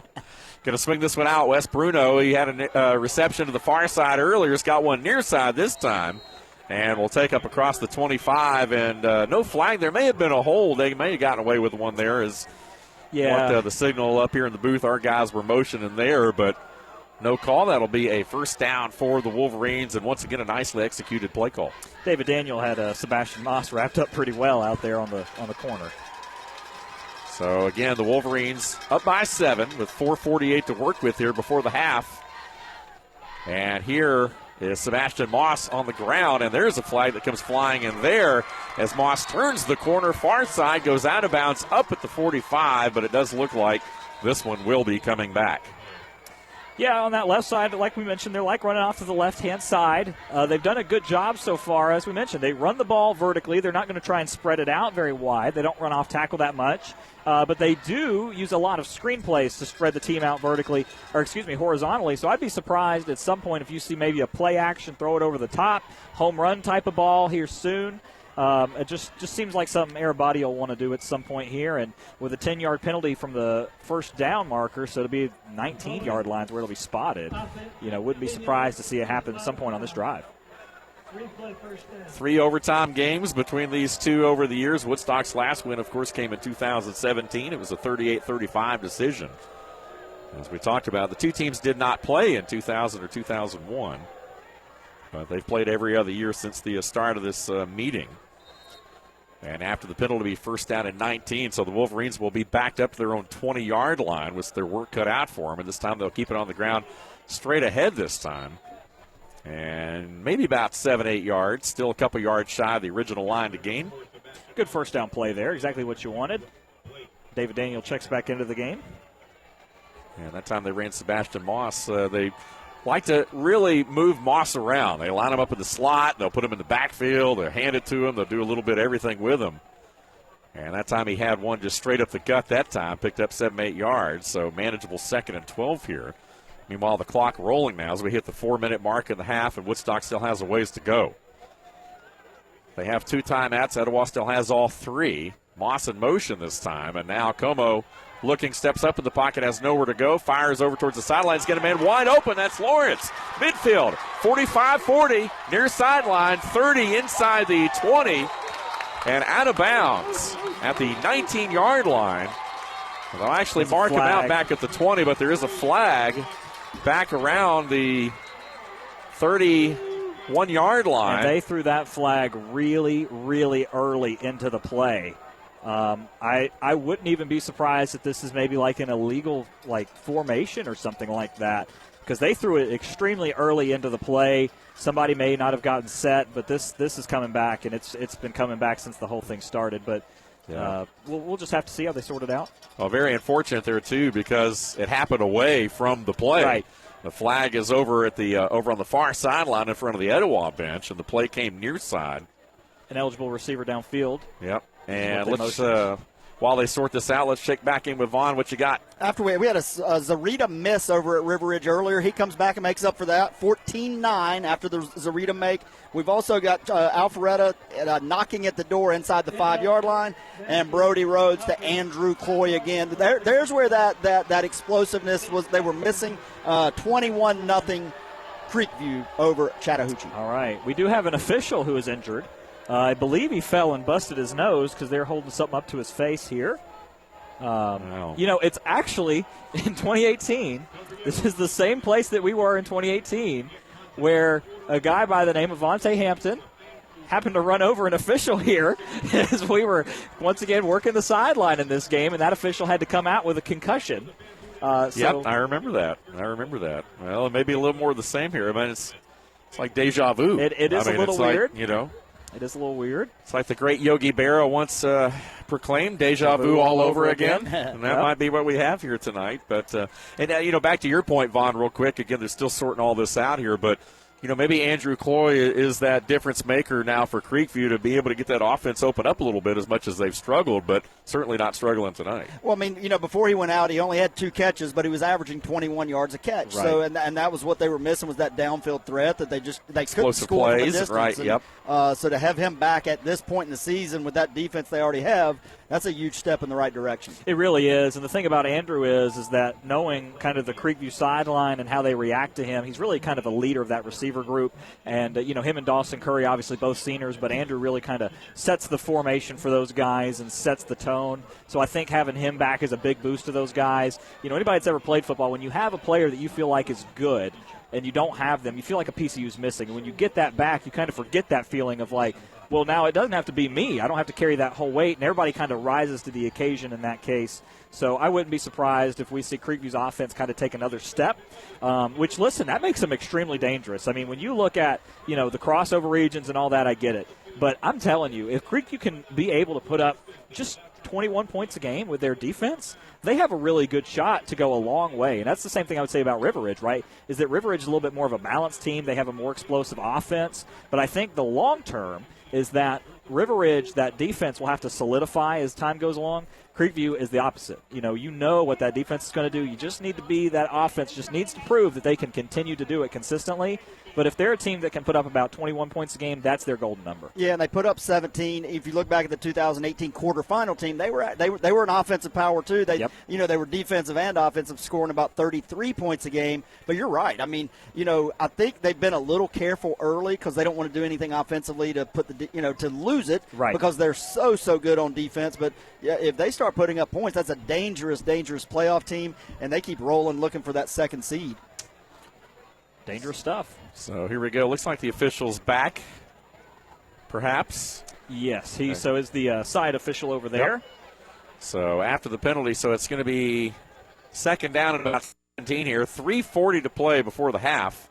Woodstock up 7-0 on the Sutherland Nissan scoreboard, and now the Wolverines will snap it from their 22. Pump fake this time, one-on-one. David Daniel is there. He jumps up and nearly made the grab, but a nice job on the back end of that Eagle defense to break that play up was Brock Rechsteiner. And, man, he nearly had an interception right there. Just a little pump fake, little double move there. But they were playing a cover 2, had safety help over the top, and Rechsteiner rolled over. Well, you're exactly right. It's like if you had gotten it out of Madden. Man on man, cover 2, safety rolled over, and Rechsteiner, like I mentioned, Rechsteiner and Daniel. It's not the first time we mentioned them tonight. David Daniel won the first one. Rechsteiner won that one. So they're 1 for 1 each. We'll have to see how it goes from there. But Rechsteiner did a good job playing the ball and did a good job. David Daniel, like we said, only about an inch shorter, about 30 pounds lighter. So moving forward, keep an eye on this near side of the field with these guys both on the field playing action. Moss in motion this time. 3rd and 17. They'll just keep it on the ground right here. Lawrence trying to get what he can, but nothing there. Maybe a yard, and that's it. So 4th down. And now Etowah may very well try to burn their timeouts right here and keep some clock on the board, although, well, it is going to continue to run right here. Well, they were blowing the whistle because there was some extracurriculars going on, trying to get everybody to behave. Go figure. So might have been surprised by that one. Grant Rule was the one that got bullied on that one. The center that we mentioned recovered the fumble earlier for Woodstock on that drive. He was the one that was on the ground getting kind of pushed around a little bit by, hard to see, but, maybe number 35 for the Eagles. Possibly Jared Whitecamp over there. Of course, as we know, now the Eagles will burn a timeout. Yeah, boy, I tell you, they waited a little late on that one, though. Yeah, if you were going to wait for the clock, man, that was you let 20 seconds roll off. Yeah, easily. So yeah, it's about 3.5 on there now. It's down to 2:53. Well, so I wonder so if you're Etowah, right? There's 2:53 on the clock. Let's say that you're going to run the ball. So let's say that you don't get the first down. You don't want to give Etowah enough time to score, I guess, is the thought process behind or that. give Woodstock the ball back with any kind of time. Right. If you don't get it, So, potentially, although Woodstock does have 2 timeouts still as well. Right. I don't necessarily understand it. I'm just trying to if it trying was to make some me, sense of it. Yeah. Right. Well, look, my favorite saying is that there's a reason that we're up here talking about it, and there's a reason they're down there doing it. I just from a decision-making standpoint, they probably have something in mind, and that's the whole key for them. Well, that's why we listen to the podcast, all the things we do the week after. You know, Vaughn and them always have them on. The Turd Ferguson Report. Cedarwood Tavern. We can ask that question. We can ask those questions. Yeah, man. But why are you asking the tough questions? They do. I do. Vaughn had to sneak in here tonight in disguise, but he's lucky we weren't at Creekview. 4th down or River Ridge. Dallas Punt said, "Oh man, they about outkicked the coverage. There's a flag down." And but check this out, though. Here's Rechsteiner, and he nearly took it to the house. Takes it all the way back down to the 10-yard line. All right. There's some questionable stuff going on with this play. The flag is not going to be what it should be because he called a fair catch, but he faked the fair catch call because he didn't put it over his helmet. All right. Now, he quite apparently showed what he was trying to do with that, but I don't think that's the call. I think the call is going to be something on one of the gunners. Well, they're marching the ball back now. Yeah. Well, it's going to be. But it should be a personal foul because I believe it's unsportsmanlike conduct is what it is. Yeah.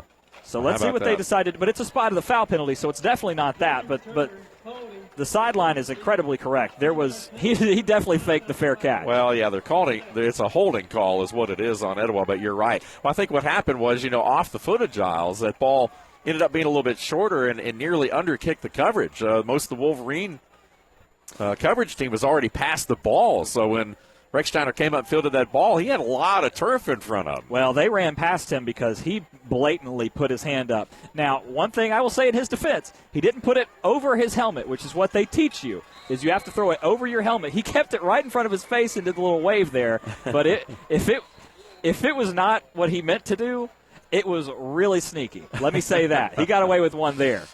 But it ended up not being the return anyway. They got it only out to the 49. But better field position than they deserve. Let me put it that way. So instead of 1st and goal at the 10-yard line got for Etowah. Injured Eagle here, number 2, Blake. He's not injured, I don't think. It's kind of confused. He went over to the Woodstock sideline for training attention. Now he's running off to the other side.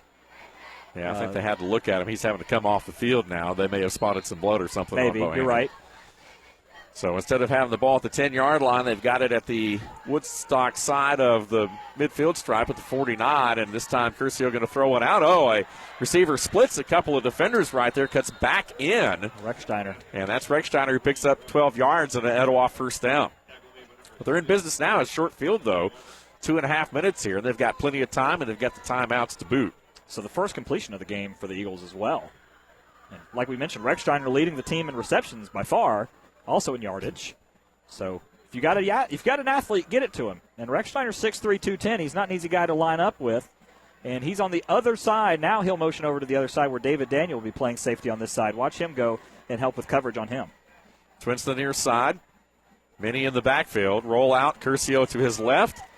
He's going to tuck it. Has nowhere to go, and he is hit hard and sandwiched at the 38. And that's going to be a loss of about 2 yards. So it'll be 2nd down and 12. And now the clock winds inside. Etowah 2 minutes, and Etowah will burn a timeout. Yep, they'll talk about it right here. That was good pursuit by Ryan Como on the Woodstock side, as we mentioned. His brother Dan playing quarterback. But he did a good job getting out there, keeping the pursuit.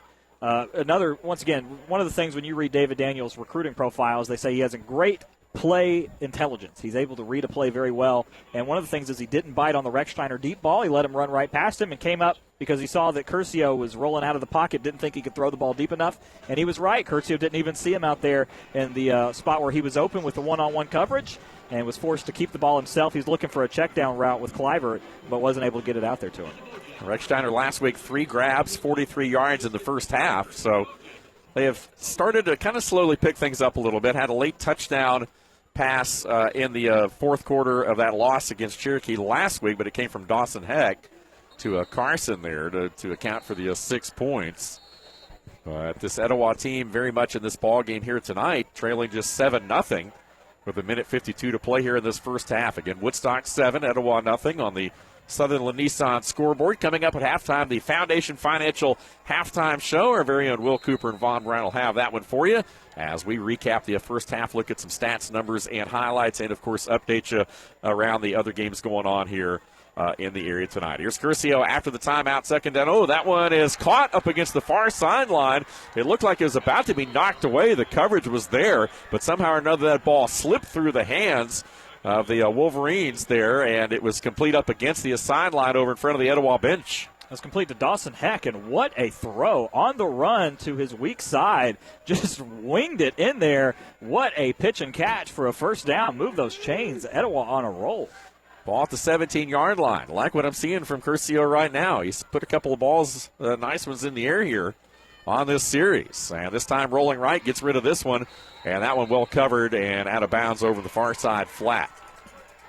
Yeah, I tell you, the thing about Curcio is that there have been a few plays in this game where you thought, wow, maybe he doesn't have the arm strength, maybe he, the intangibles aren't there, but those 2 passes that he's completed on this drive have been fantastic throws and great catches as well. But that one to Dawson Heck there, that's a top 10 throw right there. That's one for the highlight film to send to college coaches because on the roll, guy in your face, and just absolutely beamed it in there. It was a completion about 15 yards in the air as well, so it wasn't just a short little dump-off route either. It went after Jeray Foster the last 2 times, including that one that you're talking about. So this time Curcio roll left, gets it under his hand, throws it up top's got a man, but overthrows him out of the back of the end zone. And rolling to his left, right-handed quarterback. They were trying to get it in there, but just couldn't do it, so it'll fall incomplete. 3rd down and 10. We'll stop the clock with 1:17 to play. Vaughn, what you got for us? Andrew Cloy, I think he gave Brody some confidence. This pass, not to Andrew Cloy, it's to Curry, 35-yard touchdown pass, 28-7 over at Creekview. All right. Grizzlies piling it up tonight. Yeah, well, we kind of figured that maybe the offense would try a few things differently, try and get something going there because you really – the offense has been fine. It's been serviceable, but, you feel like – think about the 2 losses, right? 7 points and 17 points. You feel like if they could have had just a couple more possessions in there, they would really be somewhere special. So here's 3rd down and 10 right here. Eagles under pressure. Curcio will go down, and flags come flying in from everywhere. Face mask. 2-3, and that might have been a face mask there on the sack. Curcio just didn't really have any time to go anywhere, but I think unfortunately for the Wolverines on the way down, someone reached in there and just grabbed some of that face mask. That was David Pappas, the senior, 6 foot, 265-pound defensive tackle, 33 tackles coming into this one, and did a good job wrapping up Will, but unfortunately the part he wrapped up was his face mask right across, and should be a personal foul enough for a first down. Well, automatic first down, I suppose I should say. And that's what it is. Face mask, defense, half the distance to the goal. Repeat 3rd down. So it's not an automatic first down. No, apparently. not an automatic. I thought all personal fouls were automatic. Yeah, no, this one half the distance. Shows ball inside the 20, so it will be 3rd down, but a little bit more manageable now. Instead of 3rd and 10, it'll be 3rd and about 3.5. Well, also it's not a loss of down, so it's not 4th down anymore. So try and get it into the end zone here, tie it up with 1:10 left. If not, you're well within Carson Allen's range. And Woodstock's going to burn a timeout now. So 1:05 seconds. They still let a second tick off the clock for whatever reason, but they let it happen. 1:05 left here, and now both teams with just one timeout left for the rest of the half as Woodstock leads Etowah 7-0. Let's step aside, take a 30-second break with them. You're listening to the Cherokee County Game of the Week on North Georgia's 101.1 FM WLJA. Game on! Football's back, and we're celebrating at the all-new Sutherland Nissan Cherokee County. Get game-winning offers right now. Drive the best-selling 2020 Nissan Rogue, or check out the redesigned 2020 Sentra. If you try it, you'll buy it. They're that good, fun, and affordable. Catch the savings now before they're gone. Only at the all-new Sutherland Nissan Cherokee County, across from the Holly Springs Walmart. Online at NissanNorthAtlanta.com. Remember, if it doesn't say Sutherland, you paid too much. And we welcome you back here to the Wolverine Den. Woodstock and Etowah in a 7-0 ball game. Wolverines lead it on the Sutherland Nissan scoreboard. Dave Garner alongside Will Cooper.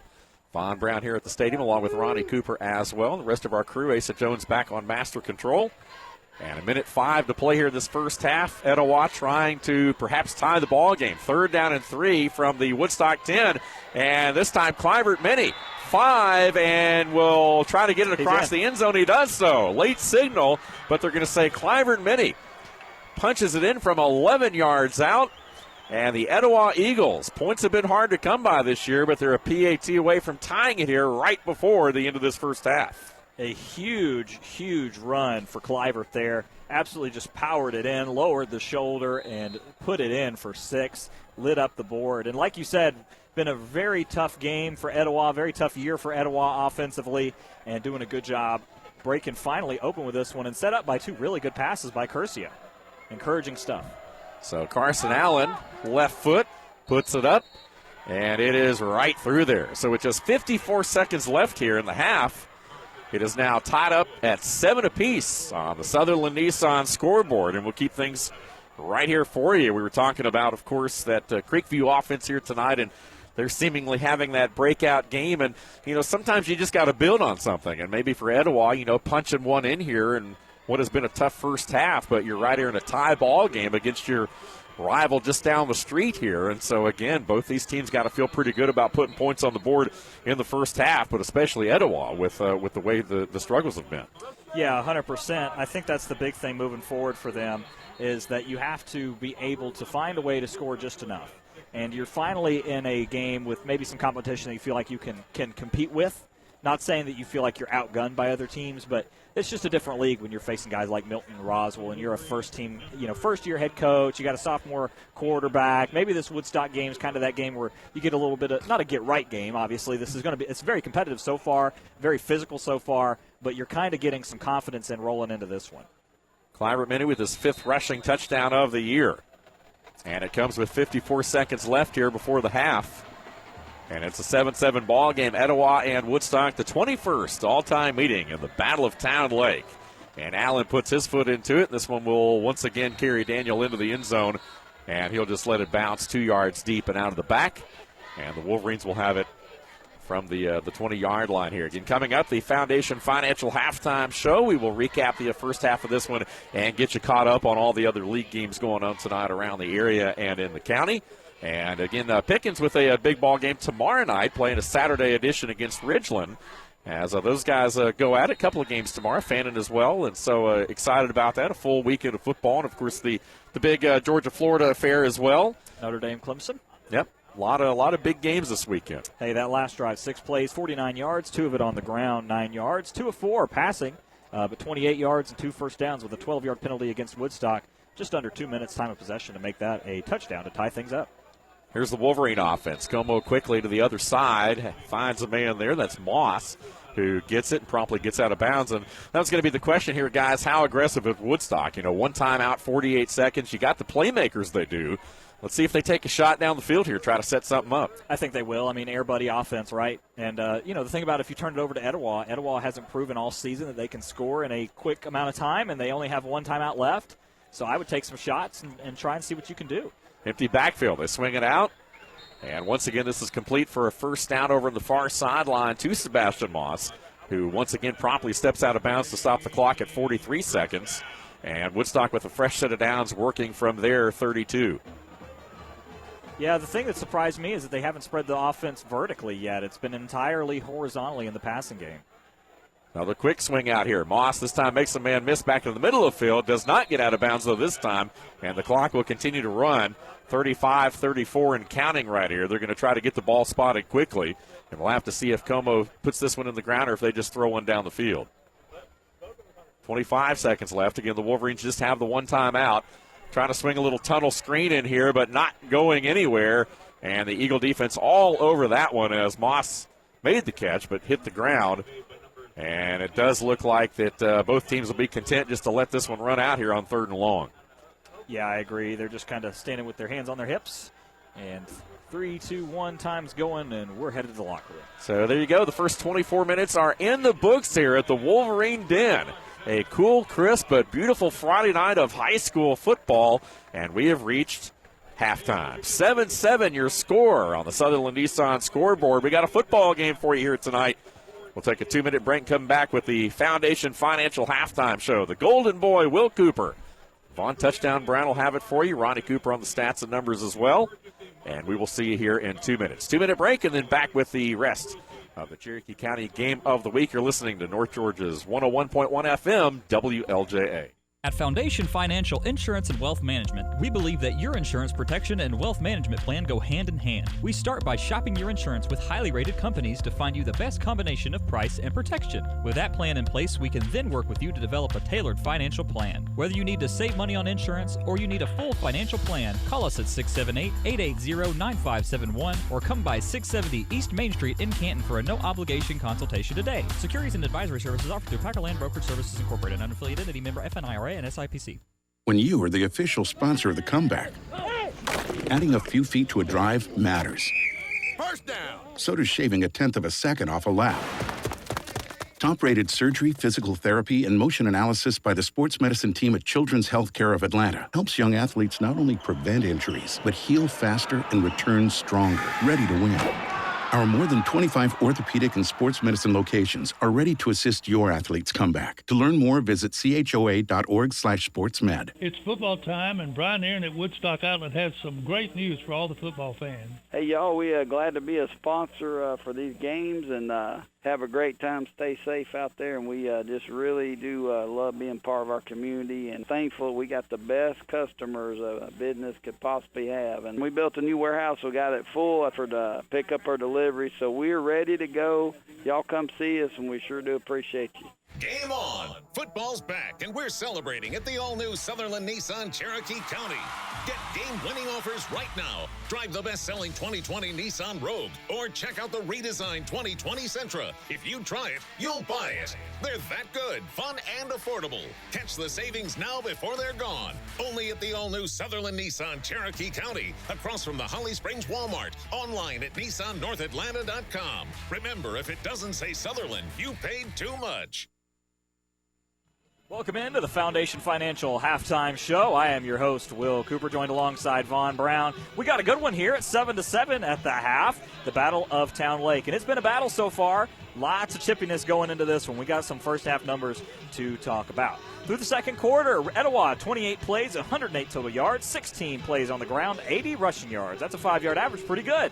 2 of 9 passing, 28 yards, 2 of those completions on the last drive as they headed to the end zone. 5 first downs, 1 penalty for 10 yards, and 11 minutes and 48 seconds time of possession. On the other side of that coin, the Woodstock Wolverines, 33 plays, 163 total yards, 14 rushes for 43 yards, a lot of that Preston Lawrence. 13 of 17 passing. They've only attempted 17 passes. They're on schedule for 34. Kind of suspected more. 120 yards for them, though. Not mediocre in the least. 8 first downs, 6 penalties, though. 61 yards and a turnover. That was an interception. 12 minutes and 12 seconds time of possession. And David Daniel, a quick note on him. It looks like he is up to 2 receptions for 20 yards. The leading is actually Sebastian Moss with 7 receptions for 57 yards for them. And on the other side of that, Brock Rechsteiner has 1 reception for 12 yards. So kind of the 2 guys that we expected to kind of run this show. Not so much so far, but there's still another whole half to play.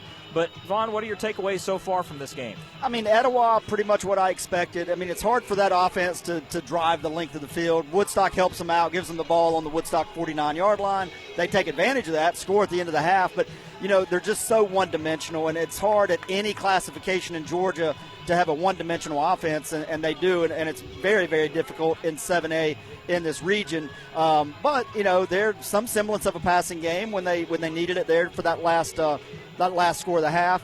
Woodstock, a little bit confusing to me. You expect them to be able to sustain some drives, but you called it during the first half, Will. Everything is horizontal. There's not a lot of vertical passing going on. They try to go to David Daniels one time. I would go back to that maybe a little bit more, but everything is just the short pass. So completion percentage, great. They're just not getting a lot of yards out of it. So I'm a little confused how they don't move the ball a little bit more sustained than what we're seeing. Well, that's the thing, is that with a prototypical passing game, when you use a pro-style offense, the running game is to establish the line of scrimmage, and the passing game is designed to free up those backers.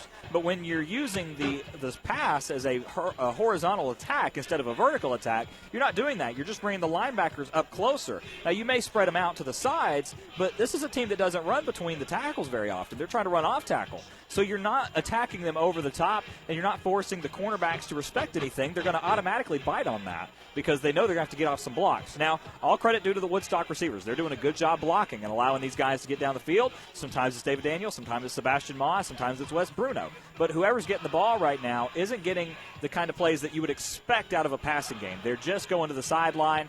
The wide receiver screen, which is technically illegal in the rule book, but that's okay. We'll get over that. It's one of those things where, they're kind of getting away with one of those kind of quasi-pass interference, but not discussing the rules. But besides the point, you're not attacking them vertically, and you do have good enough wide receivers that you should at some point. Now, you might be lulling them to sleep to try and do that in the second half. And on the other side of that coin, Etowah, same thing, right? Everything that they're doing is between the tackles. They're handing the ball off to Clivert. He's gaining a couple yards here and there. Some of the times he's breaking off big chunks. Sometimes it's a gain of nothing. But the big thing for them is that at some point you do have to be able to stretch the field. And they don't have that ability yet. Now, maybe, in a couple years or maybe next year, give Curcio a full offseason to learn this offense. Give these guys a full offseason in the weight room with Coach Kemper. Whatever it is. But for this game moving forward, I would like to see them attempt maybe not the high percentage completions like the wide receiver screens, but a slant here and there, particular end. We saw that pass to Dawson Heck there, one of his 2 completions. That was a fantastic throw. He seems stronger throwing from that side of the field, so, they keep rolling him out to the left side, but roll him out to the right and just see what he can do. So, from that side, I would be interested to see what he can do. Maybe the play design can change from that point. That's something that they can take a look at. But just from quick observations, like I say, there's a reason I'm sitting up here talking about it and not doing it.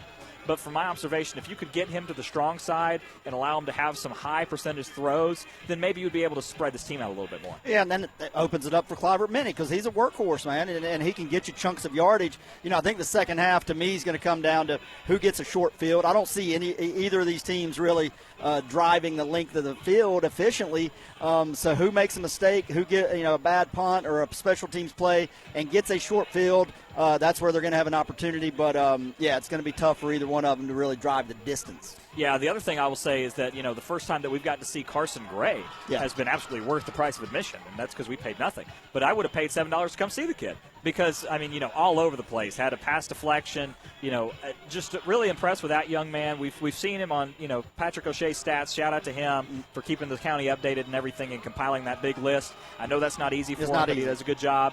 So we appreciate all the hard work that he puts into it. And, of course, we appreciate I say this to Art every time he's on, so I'll say it to you. You guys get 3 plugs for the podcast, so I haven't used one yet. So football nights, Friday nights at the tavern. We're in an area we don't want plugs anymore. Sorry. I'm kidding. No, let me say it under my breath. But definitely go over and check that podcast out because, Dave and I do a podcast, The Sports Blitz, but it's about 30 minutes, 40 minutes. And it's great. And it's not nearly as involved as yours guys is. You guys have interviews and you guys go over stats and stuff like that. Dave and I get together on Monday and say, hey, you want to talk for about 40 minutes? Yeah, sure. And we go sit in the room and drink a cup of coffee and talk. So it's kind of more like I think we should change the name, like a back porch sitting or something like that. Maybe like a front porch Friday or something like that. West Blankenship already took the back porch, so you can't use back. You can do front porch. Cul-de-sac. You can do the cul-de-sac. Well, the bad news is that the guys over at Foundation Financial, go ahead and drop them a like on Facebook because, this is their halftime show, of course. That's right. But also they do a front porch Friday. Did a fantastic one today on some long-term care things that I know nothing about, but you should definitely go over and talk to my guy Ronnie over there, or Lewis. We'll let you decide whichever one you want to talk to. Ronnie's really good at numbers. Lewis is really good at eating.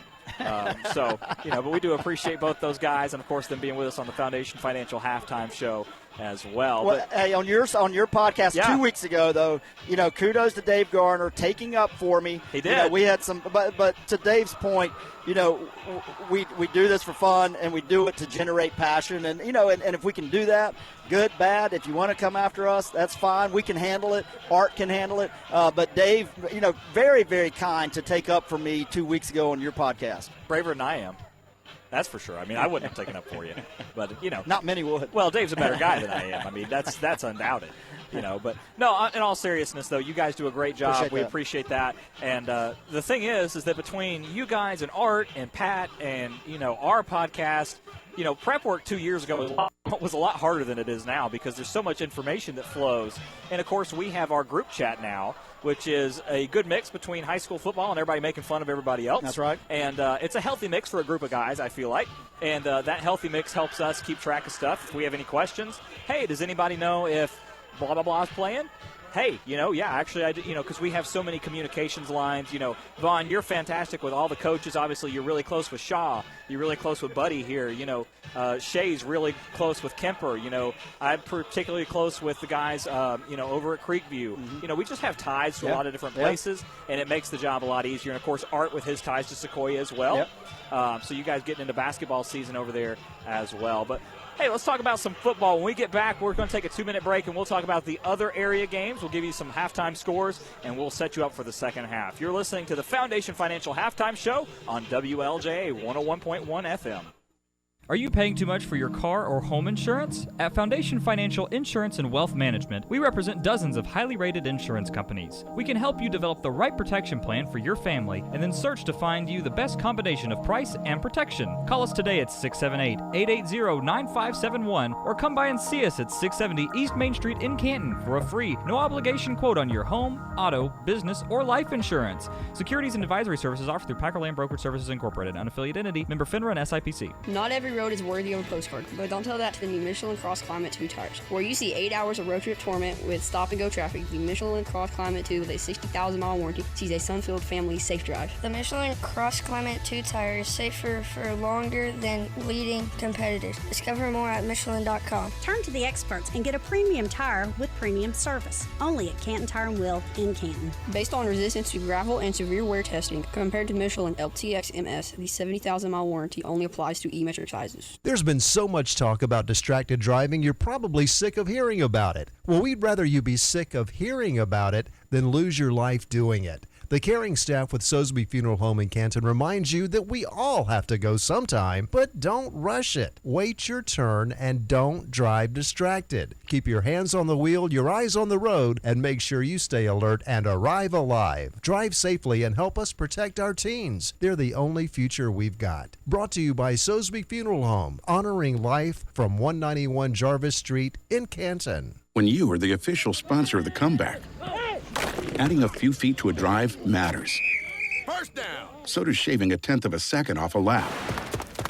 Top-rated surgery, physical therapy, and motion analysis by the sports medicine team at Children's Healthcare of Atlanta helps young athletes not only prevent injuries, but heal faster and return stronger, ready to win. Our more than 25 orthopedic and sports medicine locations are ready to assist your athlete's comeback. To learn more, visit choa.org/sportsmed. Welcome back to Woodstock High School for the Foundation Financial Halftime Show. Before we went to break, we were breaking down this score for you. If you're just tuning in, it's 7-7. It's Woodstock and Etowah tied in the Battle of Town Lake. Of course, I'm Will Cooper, joined alongside Touchdown Vaughn Brown. Vaughn, you got some halftime scores for us, partner? Yeah, I mean, we started out with some scoring over at River Ridge pretty quick, and then it just leveled off. It's 14-9 at the half over there. Sequoia's got a touchdown plus a Zarita field goal. Amir Morrison scored over there, and we had Hunter score as well on a pass from Carson Latham. 14-7. Cherokee came out hot at Alpharetta. Got up 14-0 early and quick. Kind of stalled out a couple times. Had a big drop toward the end of the half that could have got them back in the end zone. 14-7 there. And then Creekview, we called it on the podcast, called it in the pregame. We thought just something felt like they were going to go put up big numbers on Chattahoochee. They're up 28-7. Brody Rhodes having an absolute game over off of Owen Store Road at Creekview. Yeah, that's really big for them, as we mentioned. A lot of good stuff going into this one, so we're excited about that. And a quick score from Gilmer and West Hall. It's 7-14 in favor of West Hall in that one at half. So a rare opportunity where all the games are at half. Normally we're sitting here rushing through stuff and saying, wait a minute, we got to score in the third. Well, these guys are still in the second, but everybody's at half right now. So let's go in order, starting out with Cherokee and Alpharetta. Cherokee up 14-7. Good news for them. Alpharetta has a really staunch defense. Excited to see Cherokee hop out there, as you mentioned, Adarius Harshaw having a big game so far. Keith Adams Jr. also flying some pay dirt. So a good balanced attack from Cherokee, just what we wanted to see in this game. Yeah, and the good news there, Darius was huge in the first half, and we've said it many times. You and Dave have said it many times. Keith Adams Jr. Somehow has that added strength after halftime. People get tired of hitting him in the third and fourth, so hopefully Cherokee can come out with that 7-point lead, establish a really, really good run game, maybe open back up the pass. But it's going to take more points. They need to go ahead and score more points because Alpharetta's got a knack for getting turnovers. You don't want that to be a one-possession game late in that game, at any point in that game. So they need to come out and go ahead and get up 21-7. Yeah, you're right about that. And the other thing about Cherokee is that defense has really rebounded since that Roswell game. You know, since then you've seen them kind of only give up a touchdown to Etowah late. And I believe that's the only game that they had because they had a bye week before that. But, of course, before that, they played Woodstock and only allowed 7 of them, a 41-7 victory. So up and down the list, they've had a good defense. It just so happened that Etowah game maybe caught them by surprise and spread them out a little bit, as a lot of people tuned into that one when GPB covered that one over there. But you're right about that. As we mentioned, Cherokee kind of about a possession favorite. The computer system actually have them ranked a little bit higher than we do. Most of us have them about a touchdown favorite. The Cal Preps and Maxwell have them at about a 2-possession, 12-point, 14-point favorite. So just something to keep an eye on over there. The other game that's really kind of one of those seeding positions, I would say, is the Creekview-Chattahoochee game. Chattahoochee trying to figure out if they have a spot in this playoffs or not. And that game so far, Creekview up 28-7 over there, as we mentioned that one. Creekview came in pretty heavy favorites, about the score that most people projected, 21-point favorite coming into this one if it holds with this kind of tendency. But I don't see the Creekview offense slowing up anytime soon. No, they're not, and they're getting more and more stronger and stronger as the night goes on. And Andrew Cloyd being a big piece of that. Chattahoochee's already they're 1-3. We thought they may contend up there at the top of the region. They've got Creekview tonight. They've got Cambridge next week, and they've got Riverwood. So a loss tonight really puts them in a tough spot and on the outside looking in on a playoff spot. Right, you are about that. And like we mentioned, Chattahoochee has a really good offense, but the defense struggles quite a bit, and that's why Creekview felt like maybe if they wanted to try and open up the offense, this would be a good night too, and they've done so far with a little bit of trickeration from the type of Dawson Curry to A.J. Vaccaro play that we saw just a couple of weeks ago when we were there for the River Ridge game. And also we've seen those kind of things before moving forward with the Grizzlies. So hopefully they keep that in their back pocket and use that one moving forward. Of course, Andrew Cloy, the star wide receiver, returning to the opposite end of Dawson Curry. So hopefully the Grizzlies finding a little bit of life on the offensive side of the football. The other side of that, Sequoia and River Ridge, the other battle going on over there. A bit of an interesting one here. River Ridge was a pretty heavy favorite coming into this one. About a 2 to 3 possession game, depending on who you ask. And so far in this one, Sequoia hanging right in there, 9-14. And, keep in mind a missed extra point, set them back on that one, so it would have been 10-14. But still right there with River Ridge. Keep in mind this is a River Ridge team that played Centennial last week. It was 7-7 at the half. And then I believe that there was a little bit of a coach talk, heart-to-heart maybe, saying, hey, boys, you may be undefeated, but you got to keep playing to be undefeated for the season. And they came out and put up 31 unanswered. So let's see what they can do with this Sequoia team, but Sequoia's not looking to lay down anytime soon. No, they've got confidence. They've won the 2 games they had to have to keep in that playoff picture. I had a 31-17 final in favor of River Ridge. It could very easily get there because, like you said, against Centennial, that offense struggled. Amir Morrison has not broken loose. Maybe Sequoia is that team that can contain him for an entire game. But Carson Latham having a big game over there as well. Jackson Head back, had a full week of practice. He didn't miss the Creekview game. He's found a rhythm early in that game. But it's one of those things. If River Ridge is, little brother's letting big brother hang around, things happen. So I'm sure Mike Collins is in there in the locker room at halftime going, hey, let's come out here and impose our will. We are the better football team. Let's act like it, get a lead, and take care of this thing. Because if, the Creekview game, you leave it late early, anything can happen. We saw that over at Creekview with River Ridge. So expect a great second half of football over there at River Ridge. Yeah, you're exactly right. Like we mentioned, Sequoia has won 2 of their last games, 2 of the last 2. And against Cambridge and Chattahoochee, of course, as I mentioned, they haven't won on a Friday night yet. They're 0-5 on Friday night. So hopefully they can turn that around today. Well, not hopefully. Hopefully somebody has to win. Somebody has to lose. Somebody's got to win. From a Sequoia's point of view, you hope they win. And from a River Ridge point of view, you hope they stay undefeated. But Sequoia right now really in the catbird seat for a playoff position. Even with a loss to River Ridge tonight, that does not put them out of that contention. Just means that moving forward, they're going to have to win a couple more games, really kind of upset somebody with the remainder of their schedule. But River Ridge in the catbird seat, obviously, for their first region championship. Yeah, I mean, you'd love to be in that position. Go take care of business. It's pretty straightforward. They still got Johns Creek on the schedule, and then they've got Cambridge at the end of the season. But they control all their own destiny. But, that the key, and we said it in the pregame, you better take care of tonight because all of a sudden, you got 2 games left to play. If Sequoia could beat you and then Creekview can sneak back in, I think Creekview's super hot right now, and if that offense catches fire, both River Ridge and Creekview could be very dangerous teams hosting in the playoffs potentially. Right, you are. Again, that's the 6A schools, and 7A, we see the 2 here that are tied 7-7, and Cherokee is up 14-7 over Alpharetta. Gilmer is losing to West Hall 14-7, and keep in mind the 2 games on Saturday, Fannin and Chattooga, and Ridgeland and Pickens. We'll take our final break of the Foundation Financial Halftime Show. When we come back, we'll bring you the second half of the Battle of Town Lake. You're listening to WLJA 101.1 FM.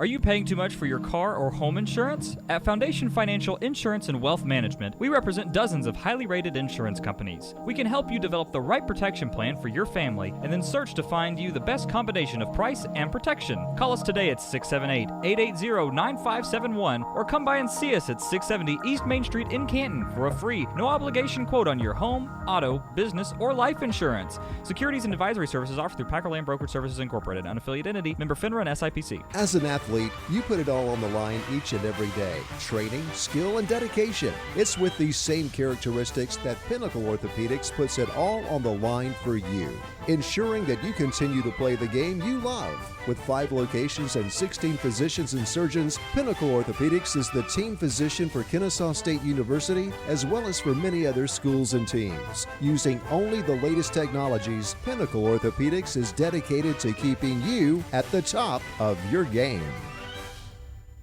Game on! Football's back, and we're celebrating at the all-new Sutherland Nissan Cherokee County. Get game-winning offers right now. Drive the best-selling 2020 Nissan Rogue, or check out the redesigned 2020 Sentra. If you try it, you'll buy it. They're that good, fun, and affordable. Catch the savings now before they're gone. Only at the all-new Sutherland Nissan Cherokee County, across from the Holly Springs Walmart. Online at NissanNorthAtlanta.com. Remember, if it doesn't say Sutherland, you paid too much. The #1 magazine to read is Enjoy Cherokee. This beautiful full-color seasonal publication keeps you in the know with articles about interesting people, fun events, hot restaurants, and cool ideas. Enjoy Cherokee is for busy people who enjoy a lifestyle magazine worth reading and keeping. You'll find Enjoy Cherokee available at most high-traffic locations and mailed free to homes throughout Cherokee County. Join the thousands who don't miss a single issue. Follow us on Facebook and find issues on EnjoyCherokee.com. Ask for a free publication and enjoy. Welcome back to the Woodshed, Woodstock High School. I'm Will Cooper, bringing it back from my main man, my good friend, longtime broadcast partner, podcasting partner. What else can we call each other? We're friends, broadcast partners, podcasting partners. Let's stop while we're ahead. All right, Dave Garner, welcome back, buddy. How you doing? I'm doing great, man. I enjoy it. I just enjoy listening to you guys go through it. I mean, you guys are prepared every week. Vaughn's always bringing it. every week with all the other games. And I love it, man. It just adds another dimension. You got Ronnie over there, man. He's working the numbers like crazy. Ace is back at master control, keeping us on the air, making us sound as good as he can. That's probably the toughest job tonight. So, man, I just appreciate it, man. I love being a part of the crew. What can I say? Wow. No kidding. So here we go, folks. Yeah, the time being put back on the clock right here. Great first half. Of course, we appreciate you guys being with us once again as your source for entertainment here on a Friday night. It's the Cherokee County Game of the Week. Woodstock 7, Etowah 7.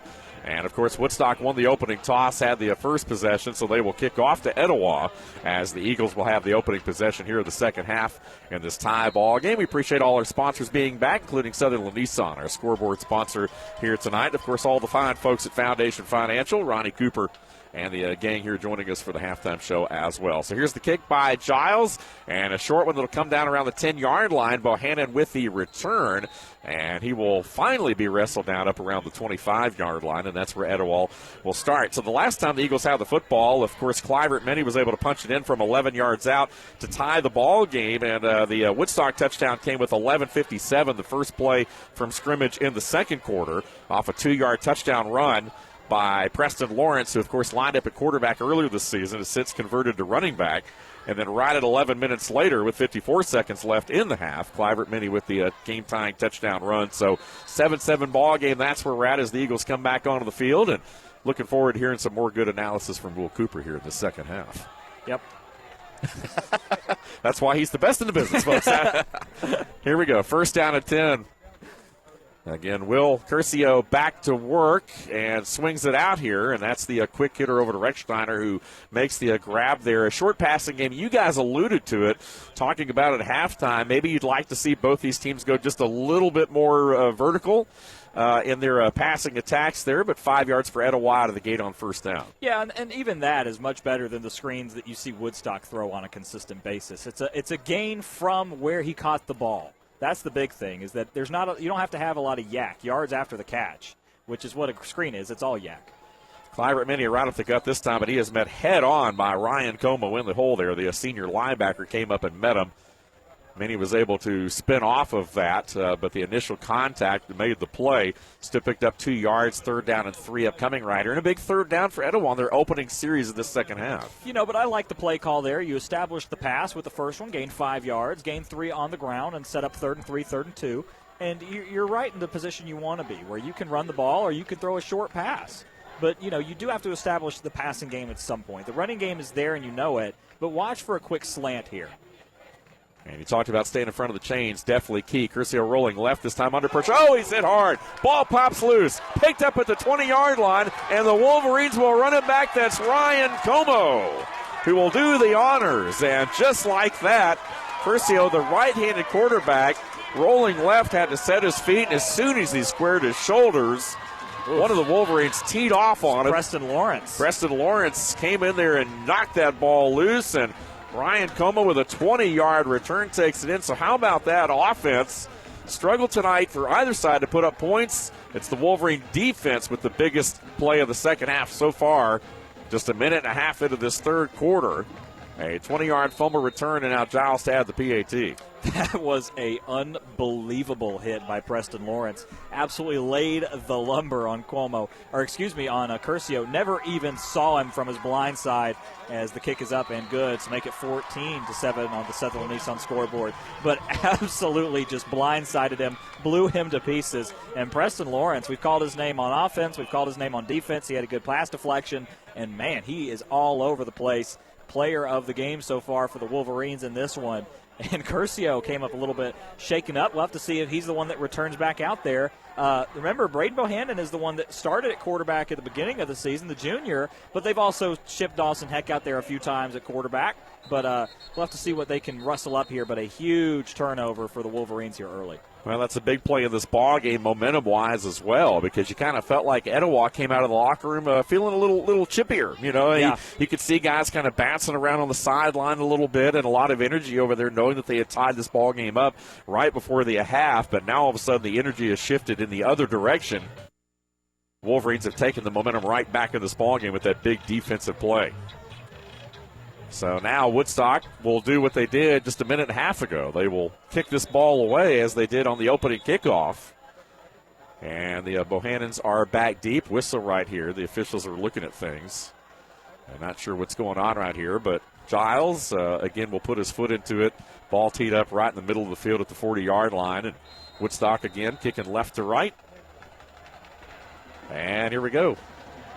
Giles with the approach, right foot into it, over towards the far side. Once again, returnable from the 5-yard line this time by Blake Bohannon, who tries to bring it back into the middle of the field, falls across the 20, dives up to the 22, and that's where they'll spot it this time. So let's see if Etowah has a little bit better luck. Things started out better. You know, they were in front of the chains. 3rd down and manageable 2, as you talked about, Will, but then the big turnover there, the scoop and score. Well, they did not do the click slant. They rolled him out of the pocket, and unfortunately for him, when he squared around to throw it deep, it was tough. Let's pause 10 seconds for station identification. You're listening to North Georgia's own 101.1 FM WLJA. You're listening to WLJA FM 101.1 and WLJA HD1 LJ, Woodstock, Jasper, Canton, and all of North Georgia. So Etowah back to work. Here's Clivert Many with the carry around the right side, maybe a yard or so before he's tripped up on the edge. As we are 2 minutes into the second half, and it's already Woodstock 14-7 over Etowah after the defensive score in the last series. So Etowah marches their offense right back out on the field here. And they've got to regain their composure here a little bit, but this time only a yard on first down. Yeah, that was. It's good to see Will Curcio back out there, obviously, after getting really hit pretty hard. I mean, it was an incredible hit. It wasn't like he had the ball out of his hand in a loose fashion. It was just the force of the contact made him lose it. And he's back out there, came off limping. But also, Clivert Many did a good job running off to the side there. You just like to see them get a few more yards on first down. You feel like you're pinned back at 2nd and 9. Curcio this time looking to throw under pressure, just slings that ball out of there, one-on-one, jump ball knocked away, nicely played in the back end of that Woodstock defense, and that was Jeray Foster, the senior, who was matched up one-on-one with the receiver out towards midfield, and that time Curcio just threw up a jump ball there, hoping that the 50-50 ball would go his way. Well, it should have. The size advantage would tell you that. Jeray Foster, 5'10", 160 pounds, with Brock Rechsteiner, 6'3", 210, matching up there. But Jeray did a good job playing the ball the right way. He has 32 tackles on the season, and he's a senior this year. So getting a lot of coaching out there as well from David Daniel, the all-star safety. So 3rd down and 9 right here. Again, Brent Buddy, Woodstock's head coach, 11th year. Defensive coordinator, as we talked about for Woodstock, is Oz Price. And dialing it up right here, and that pass is going to be caught right at the first down marker. So a deep out route right there, and this time Curcio is able to hook up with Rechsteiner for the first down. Yeah, Rechsteiner is really kind of the solid wide receiver of this group so far. Now, listen, obviously he's probably the best athlete out there, but you would kind of expect that they would spread the ball around a little bit more. But aside from the pass to Dawson Heck, it's all been Rechsteiner. So the Eagles move the chains on a 3rd and 9. A very impressive throw and catch right there. This time Many back on the ground, spins off a tackler, keeps those feet driving, takes across the 35, and will be wrestled down right at the 37-yard line. Gain of 4 yards on first down, brings up 2nd and 6. Really good run by Clivert. Was wrapped up dead to rights right at the line of scrimmage, spun off and gained an extra 4 yards, set up 2nd and 6. What you would want on a first down play, right? You kind of say, if I get 3 yards per play, that's a win. Give me 4th and 1 and I'll go for it. That's kind of the mentality of this Etowah team so far. If we can get 3 yards a play, that's a win. Woodstock up 14-7, Etowah with the ball. Eagles driving out across their own 35. Fake the handoff this time. Now they will keep it on the ground, and that is Many, who's basically up in a pile right here and trying to get behind those offensive linemen who you talked about. I mean, there's some size up there. It's also some youth, though, a lot of inexperience. But that time, Clivert just got behind a couple of those big guys and was able to push their way forward for about 3 yards. Yeah, when you look around the line here, 6', 210 Jake Putnam, 6', 240 Jaden Field, 5'11", 220 Camden McQuaid, and 5'11", 220-pound Carter Reed Metcalf, and the big guy out on the end, Tate Nelm, 6'4", 250. He's a freshman, so a little bit of inexperience on that offensive line moving forward, but have to see what they can dial up here. Here's another 3rd and 3 out of the gun. Curcio and Clivert, Many the lone back. Twins left, receiver to the right. Going to throw it that way instead. Goes up the ladder, makes the grab right beyond the first down marker, does Rechsteiner, and that's another Etowah first down. That's a much better play call than what was designed on the fumble. because you're keeping your guy in the pocket. He gets to survey the field like a prototypical quarterback, and he does a good job. And the route ends right at the first down marker, makes a good pitch and catch. Recksteiner, the sure-handed the wide receiver, and does a fantastic job bringing that one in for a first down for the Eagles. So the Eagles with a fresh set right here. 7:20 and counting, third quarter. Minnie on the ground. He's got room. Good tackle from behind right there, though. Could have been a much bigger play had it not been for the effort there of Brett Stefan, the defensive lineman, the senior, who grabbed him around the ankles and held on for a ride after a gain of 4, bringing up a 2nd and 6. And a really good block out there by the tight end, Taylor Catton, 81, senior, 5'11", 180-pound tight end. Blocked down the field, kept the linebackers out, and allowed him to get downfield. And if it was not for Stefan, man, he would still be running. 2nd down and 6, 6:45 to play. Eagles on the move right here, trying to punch it out towards midfield. This time, though, hit behind the line and dropped a big loss there. Great penetration up front by that Wolverine front. And they capture Clivert in the backfield for a loss of 3 or 4. Making it 3rd and 9. Yeah, that's all Carson Gray. That's that young man right now is just tearing up offensive lines all over the county. That'll be his 15th tackle for a loss on the season. He's definitely got 2 today. I mean, he is absolutely destroying everybody that he's seeing so far. Like I said, excited to see him. Worth the price of admission just to come in and see him play defense. And keep your eye on, he's only a sophomore. Been a long season. Our first look at the Wolverines this year. Here's Curcio running on 3rd and 9. Slides down, going to be just shy of the first down marker. He needed the Woodstock 46. They're going to give him the 47, but that's all. But you got to think in a game like this, a 7-point game with points as hard to come by as they are, that maybe Etowah will just line it up right here. They're actually going to mark him at around the 48. So he's going to need a full 2 yards right here for a first down, it looks like. And let's see what Coach Kemper decides to do if they just keep the offense on the field here. Yeah, I think you do at this point. I would be very surprised if Etowah is willing not to, especially because we're about 5.5 minutes left to go in the third. You obviously don't feel like it's out of reach by any stretch of the imagination with only 1 possession, but you need to get something going, and the ADO works to perfection. Wow, how about that? The hard count by Will Curcio. And one of those defensive linemen jumps into the neutral zone and a free 5 there. So this Wolverine defense unable to stay disciplined right there in that situation. So the Eagles will indeed move the chains, and the ball will be at the Etowah 43. So a nice drive for Etowah right here after that turnover on the opening series that led to the Woodstock touchdown that gave them the lead. Etowah able to find their composure. Yeah, they really are, and Curcio's been really impressive since the fumble. Come out, made some good passes, and looked like a real true leader. Here's Minnie. He breaks through a hole. He's got room. 20, 15, still on his feet. Clivert Minnie diving to the end zone, and he's in there. How about that? Clivert Minnie, 43 yards on the touchdown run. And just like that, Etowah a point away from the tying this ball game up on the Sutherland Nissan scoreboard. Wow, and I tell you, he put David Daniel on skates out there. Talking about making an athlete miss. Cut it back to the opposite end. David went one way, he went the other. Next thing you know, he's tripping him up. End zone touchdown for Clivert Minnie. That's his 2nd touchdown carry of the game, and Etowah with a huge response. Carson Allen to try to tie it up with 5:03 here in the third quarter. And we talked about the number of games in this series being 11 that have been decided by a possession or less, and this one may very well be another one in the books. The PAT is good, and with 5:03 to play in the third quarter, we've got ourselves another tie ball game, folks. 14-all on the Sutherland Nissan scoreboard. 30 seconds, and back with more. You're listening to the Cherokee County Game of the Week on North Georgia's 101.1 FM, WLJA.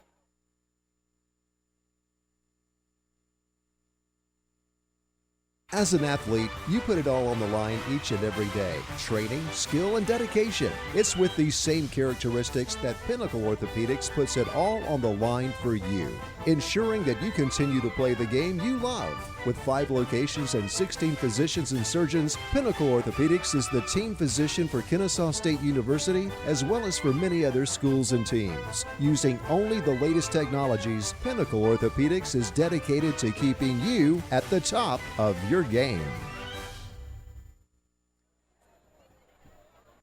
3 to play here in the third quarter, as Woodstock and Etowah are now tied up again at 14-all. Both teams have already scored here in this third quarter.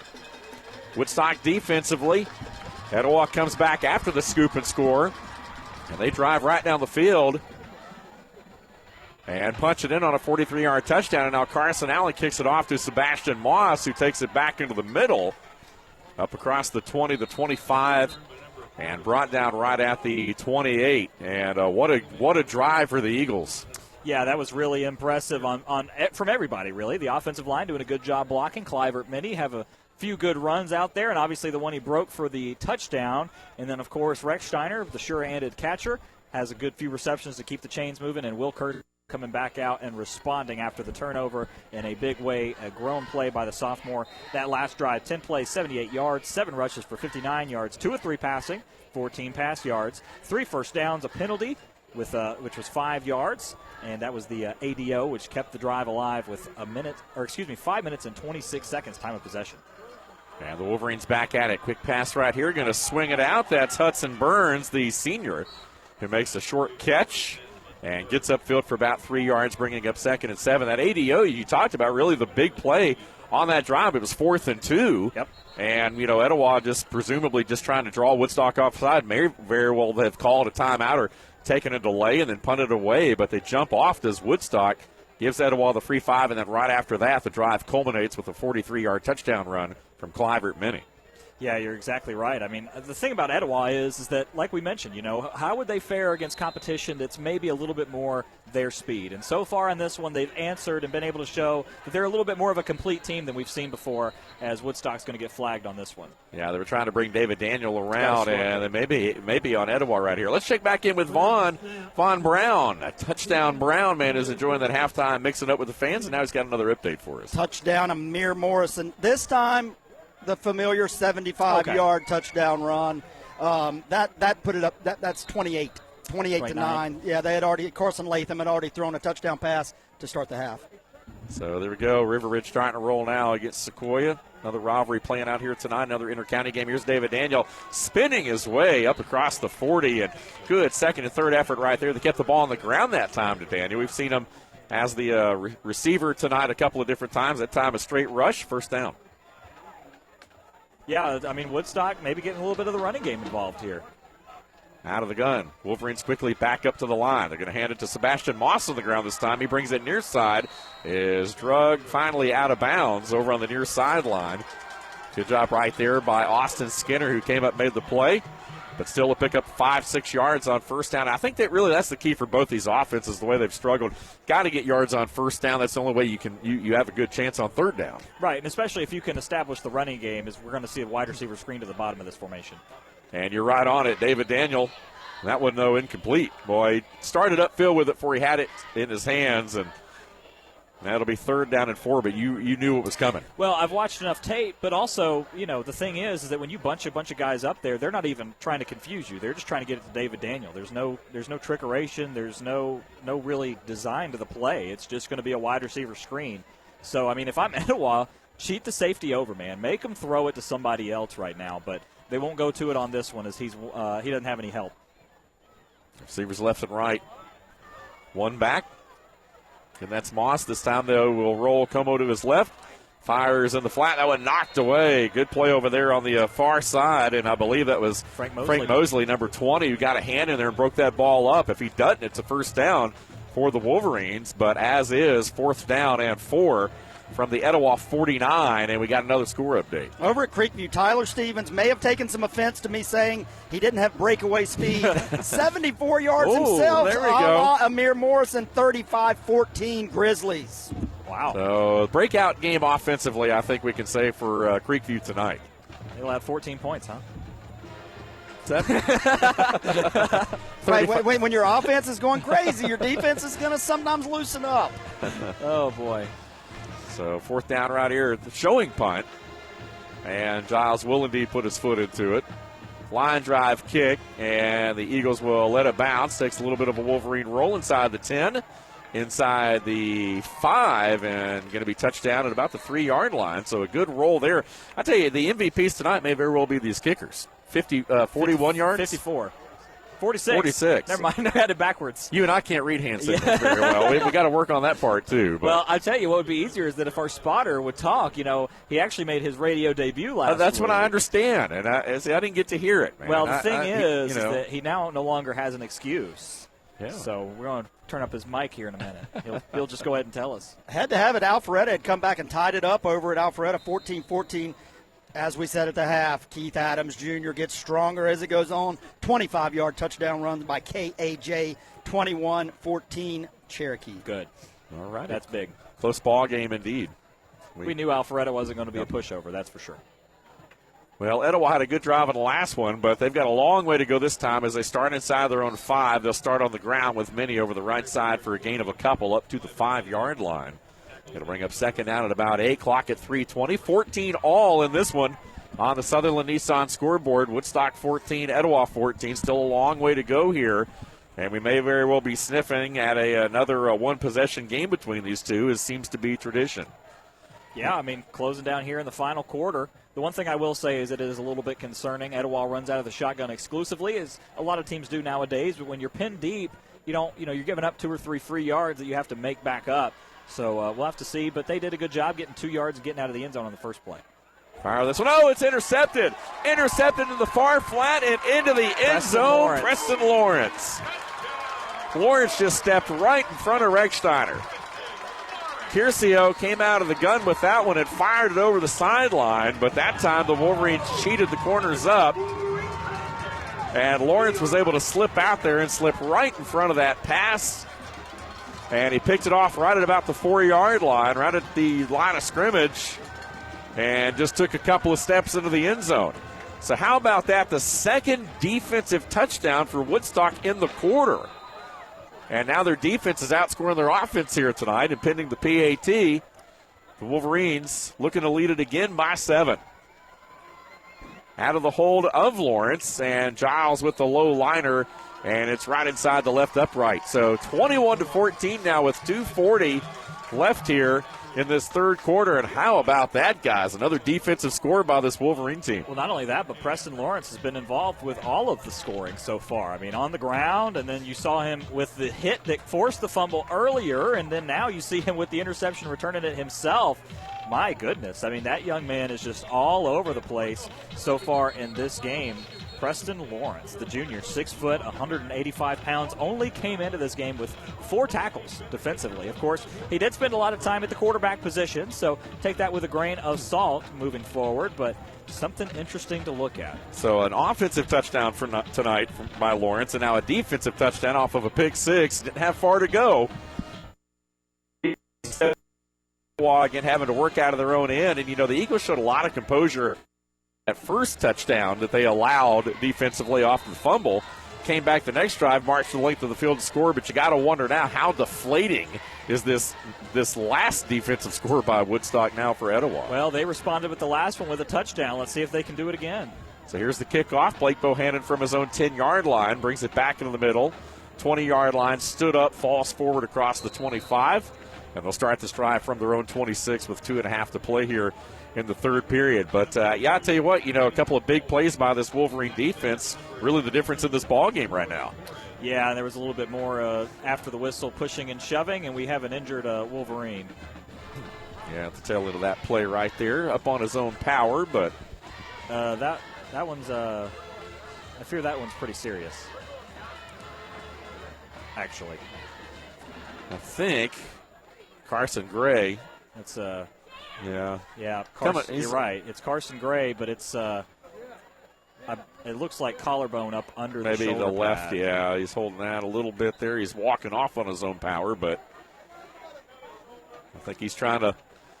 It's his shoulder. I think he's trying to lobby to get back in there, but they definitely going to need to take a look at this one. He's a tough kid, but they're going to want to take a look at that one.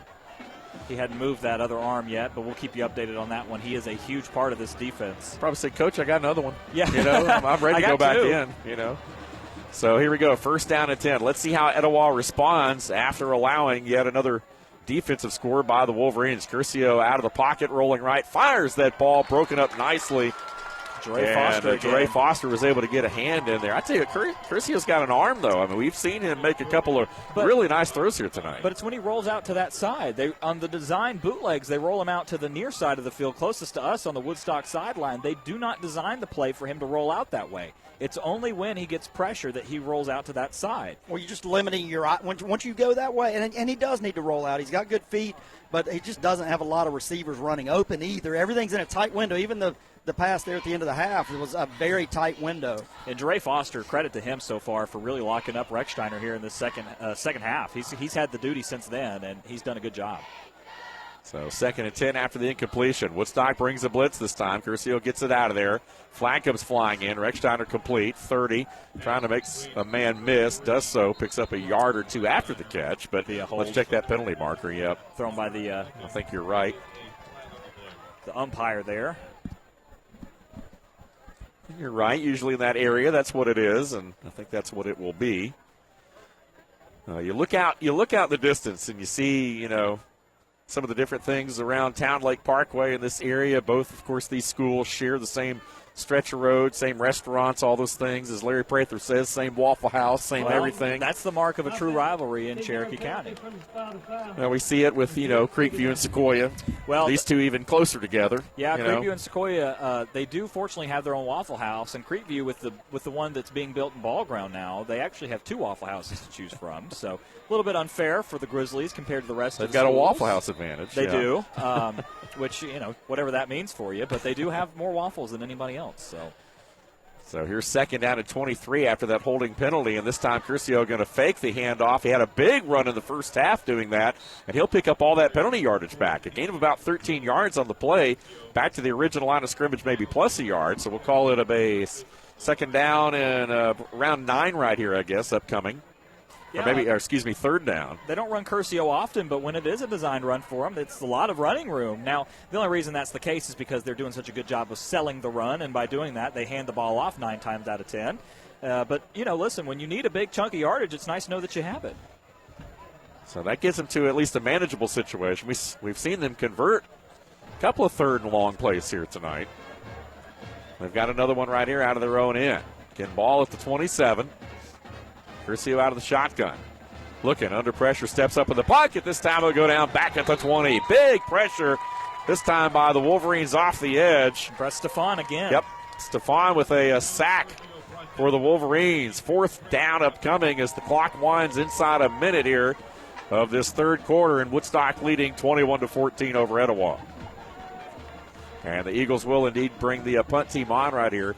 Still plenty of time left to fight in this ball game. So Etowah, again, certainly not in a desperate situation where they've got to go for it or even think about it at this point.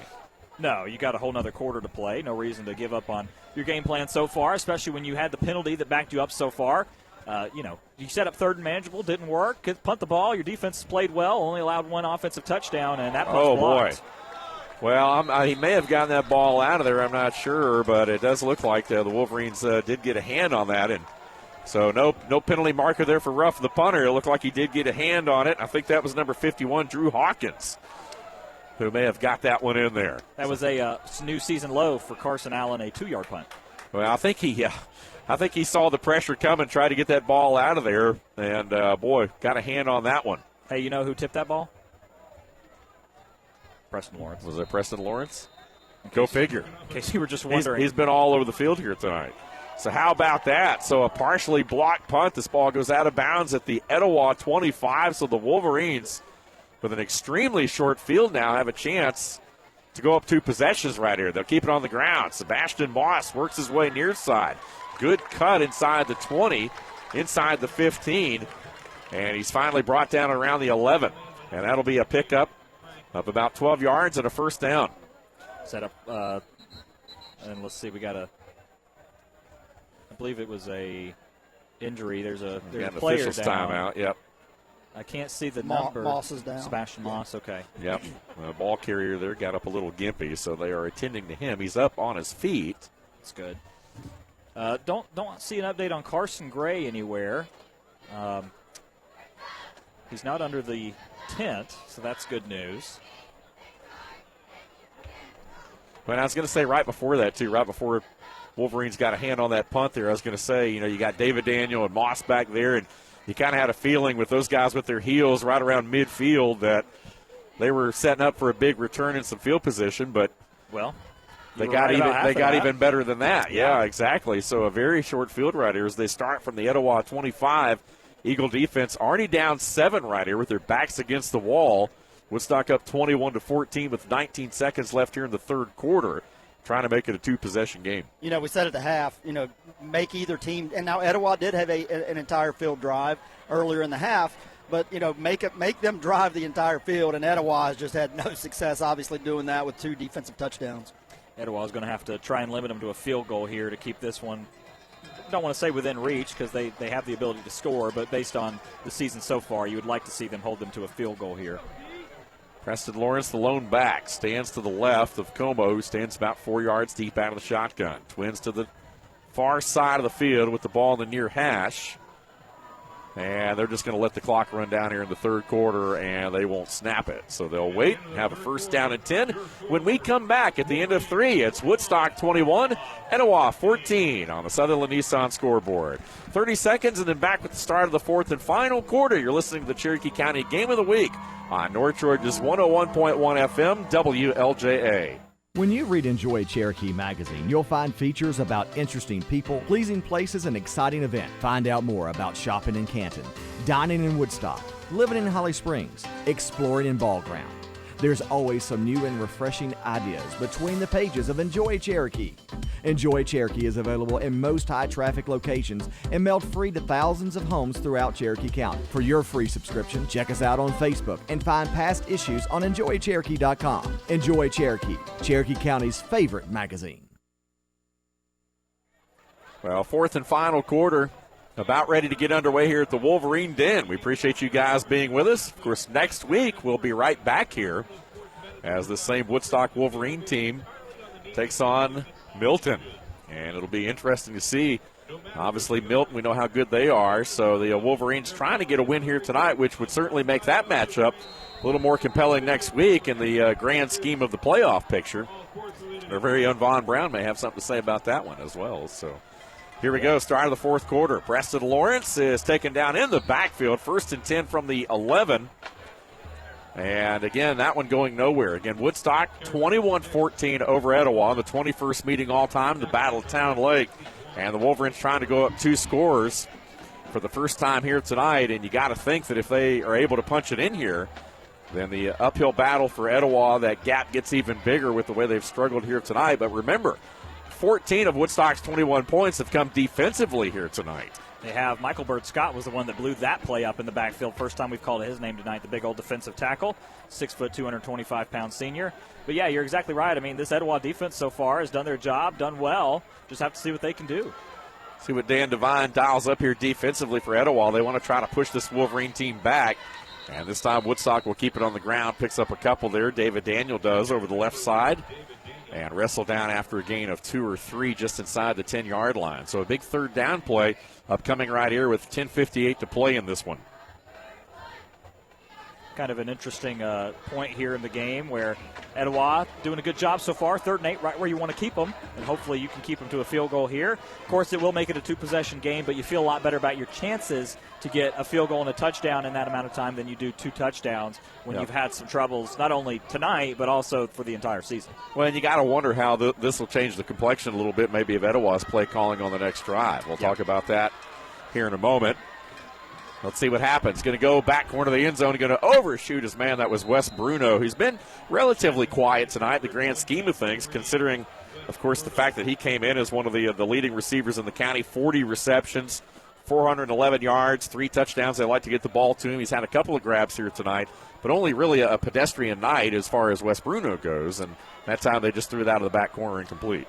Guys, I don't have a scoring update per se. I do have an update from Alpharetta. Cherokee is facing a 2nd and 75. What? A 2nd and 75 over at Alpharetta. I don't know if I've ever seen that before. 75. Wow. My goodness. And Frank Mosley, credit to him for keeping Wes Bruno locked up tonight. So 4th down, Giles will attempt the field goal here. It's a low liner. A 26-yard attempt is through there. And it gets through inside the left upright. And so it is indeed a two-possession game for the first time tonight as the Wolverines make it a 10-point game, 24-14 on the Sutherland Nissan scoreboard. Let's go ahead and step aside 30 seconds more and then back with the rest of the Cherokee County Game of the Week. You're listening to North Georgia's 101.1 FM WLJA. When you are the official sponsor of the comeback, adding a few feet to a drive matters. First down. So does shaving a tenth of a second off a lap. Top-rated surgery, physical therapy, and motion analysis by the sports medicine team at Children's Healthcare of Atlanta helps young athletes not only prevent injuries, but heal faster and return stronger, ready to win. Our more than 25 orthopedic and sports medicine locations are ready to assist your athlete's comeback. To learn more, visit choa.org/sportsmed. 24-14, Woodstock leads Etowah on the Sutherland Nissan scoreboard with 10:20 to play. Wolverines with the 26-yard field goal from Mr. Giles there. Again, Tyson Giles, who's now 2 of 3 on the year. And he boots this one away to Blake Bohannon, who will take it around his 7-yard line, back into the middle of the field, hit there, and drug down by 2 or 3 dark blue shirts right around the 17. And it'll be first down and 10 for Etowah. But, guys, they've got the work cut out for them now a little bit. Down 2 scores here. Let's see if they try to maybe open up things here a little bit with drives, starting to dwindle. Well, most importantly, don't give the Woodstock defense a touchdown. Yeah. But, yeah, they have to get something going pretty quickly here, running out of time. Yeah, that last drive, credit to the Etowah defense. Only 15 yards allowed on 5 plays, all of that on the ground. 0 for 1 passing. Had a first down, but it wasn't enough to get in the end zone. 26-yard field goal, 2 minutes and 8 seconds time off the clock. So time for Etowah to get to work here. I wouldn't be surprised if you see them try and spread the ball a little bit more here. It's not time to panic yet. Obviously, don't just get away from the run game completely, but maybe try a few different passing plays. Here's Clivert Minnie on the ground on the handoff from Will Curcio. Good yardage on first down. Quick hitter yields about 7 or 8. Second down and short. You got to, on one hand, if you're Woodstock, you feel good that you've finally built a 2-possession lead, have a little bit of breathing room. But on the other hand, if you're Etowah, you got to feel pretty good that, you've allowed 2 defensive scores and gave up a block punt, which led to a field goal, and yet you're still very much in this game. Yeah, well, that's the thing, is that Etowah so far, overcoming adversity has been the point of their entire season, obviously. And this is one of those adverse things that they're going to have to overcome, see if they can pull this one out. Second down and 2. Shotgun snap once again. Curcio throwing it deep this time. He's got a man there, but he'll overshoot him.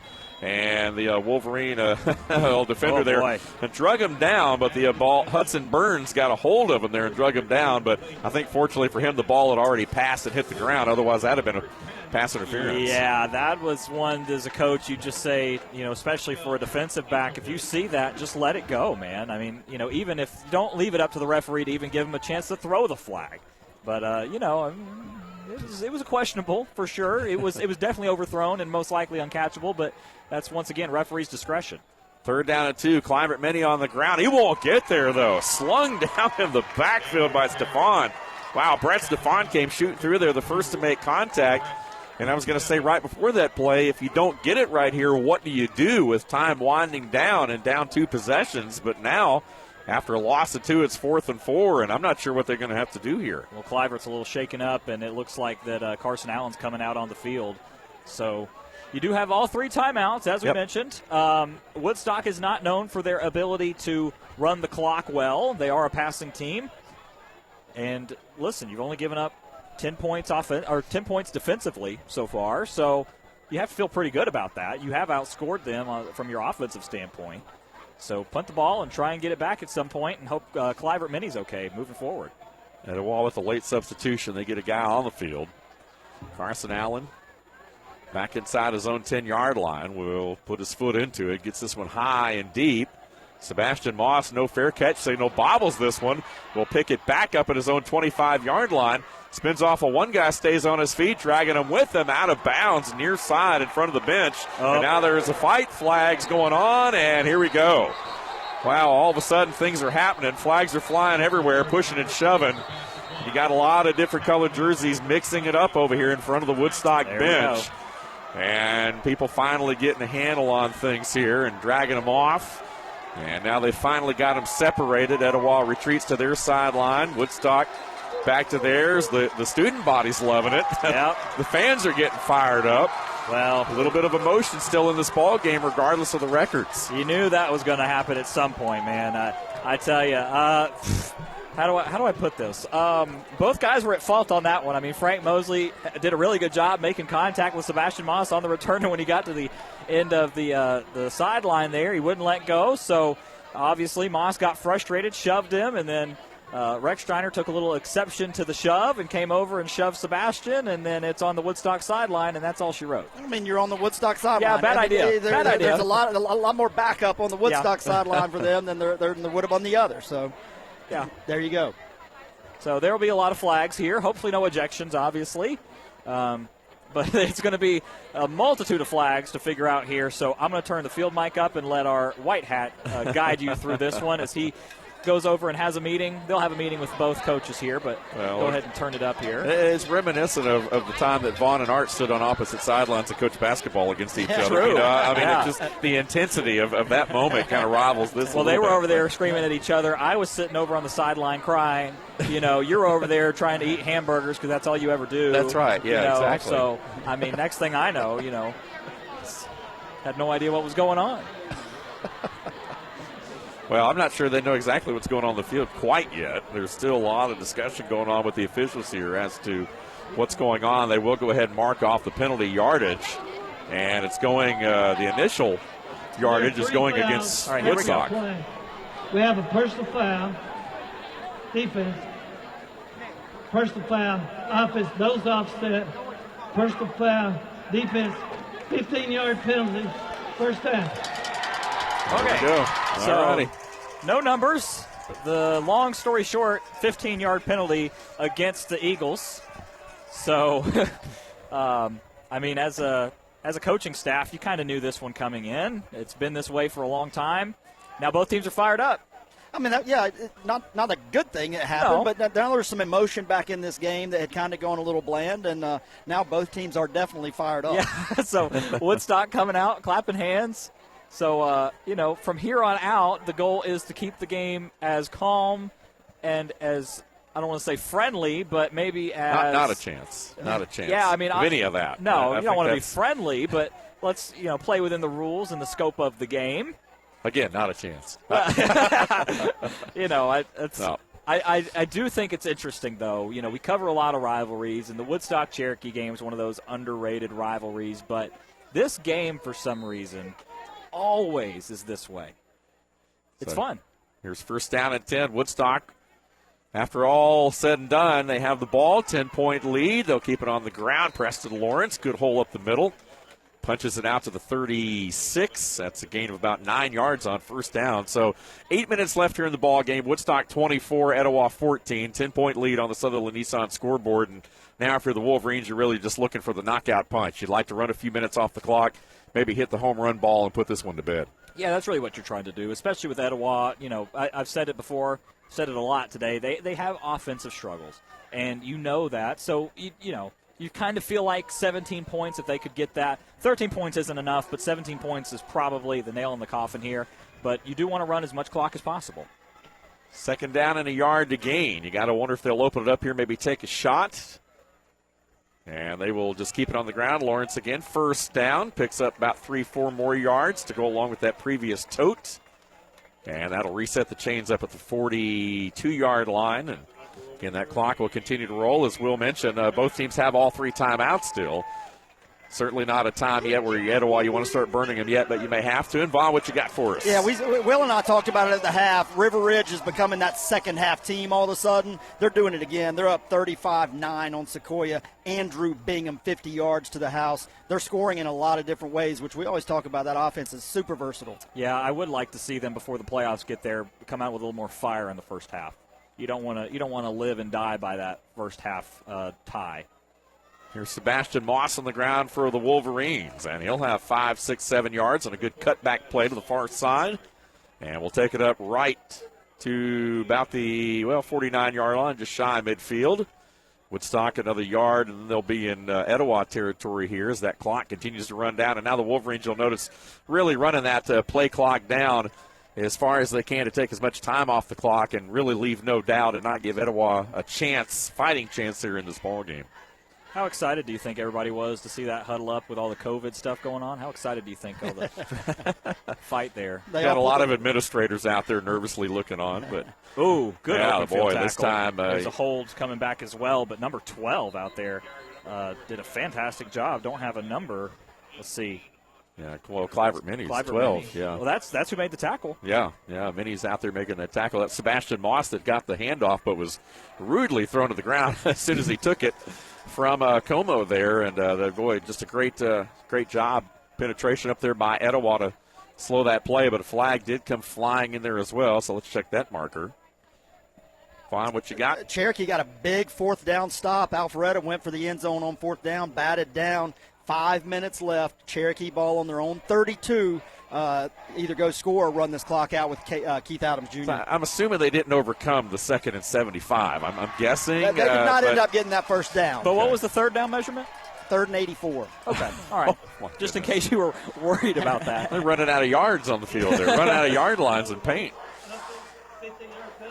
That's a 15-yard penalty on Woodstock on that last play. I didn't see where it was against where it came in at. It was thrown right at the center, but I didn't see anything that, and it's number 53, Grant Rule, the guilty party there. Yeah. I certainly did not see anything that constituted a personal foul. Now, listen, after the fight, you kind of have to feel like they're going to try and officiate this with a tight call fist. It tight, yeah. Because you don't want anything extracurricular to go on to make anybody question anything or think you're not protecting your guys.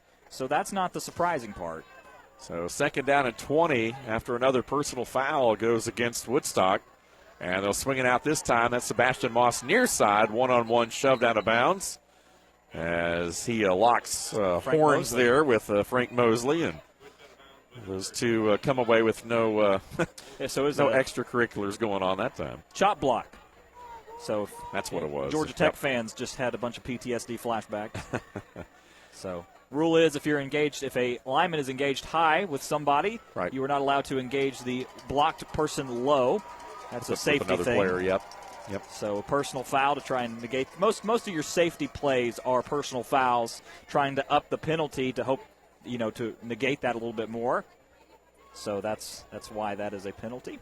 So here's 3rd down and 15 for Woodstock inside their own 40-yard line. They need the Etowah 48, and they'll keep it on the ground. Moss, and he is wrapped up and slung down hard right at the line. And now the Eagles breathing a little bit of life here as they force the 4th down, and Woodstock will presumably punt this ball game away. And Etowah may burn a timeout right here. And Sebastian Moss is down on the ground. Yeah, he is. He got slung down pretty hard there a couple of times on this drive. He was thrown down hard, and this last one he's not getting up from yet. Well, Colin Scherer and Billy Hendricks came over to help wrap him up. Carson Embry in the area as well, so a couple of different guys.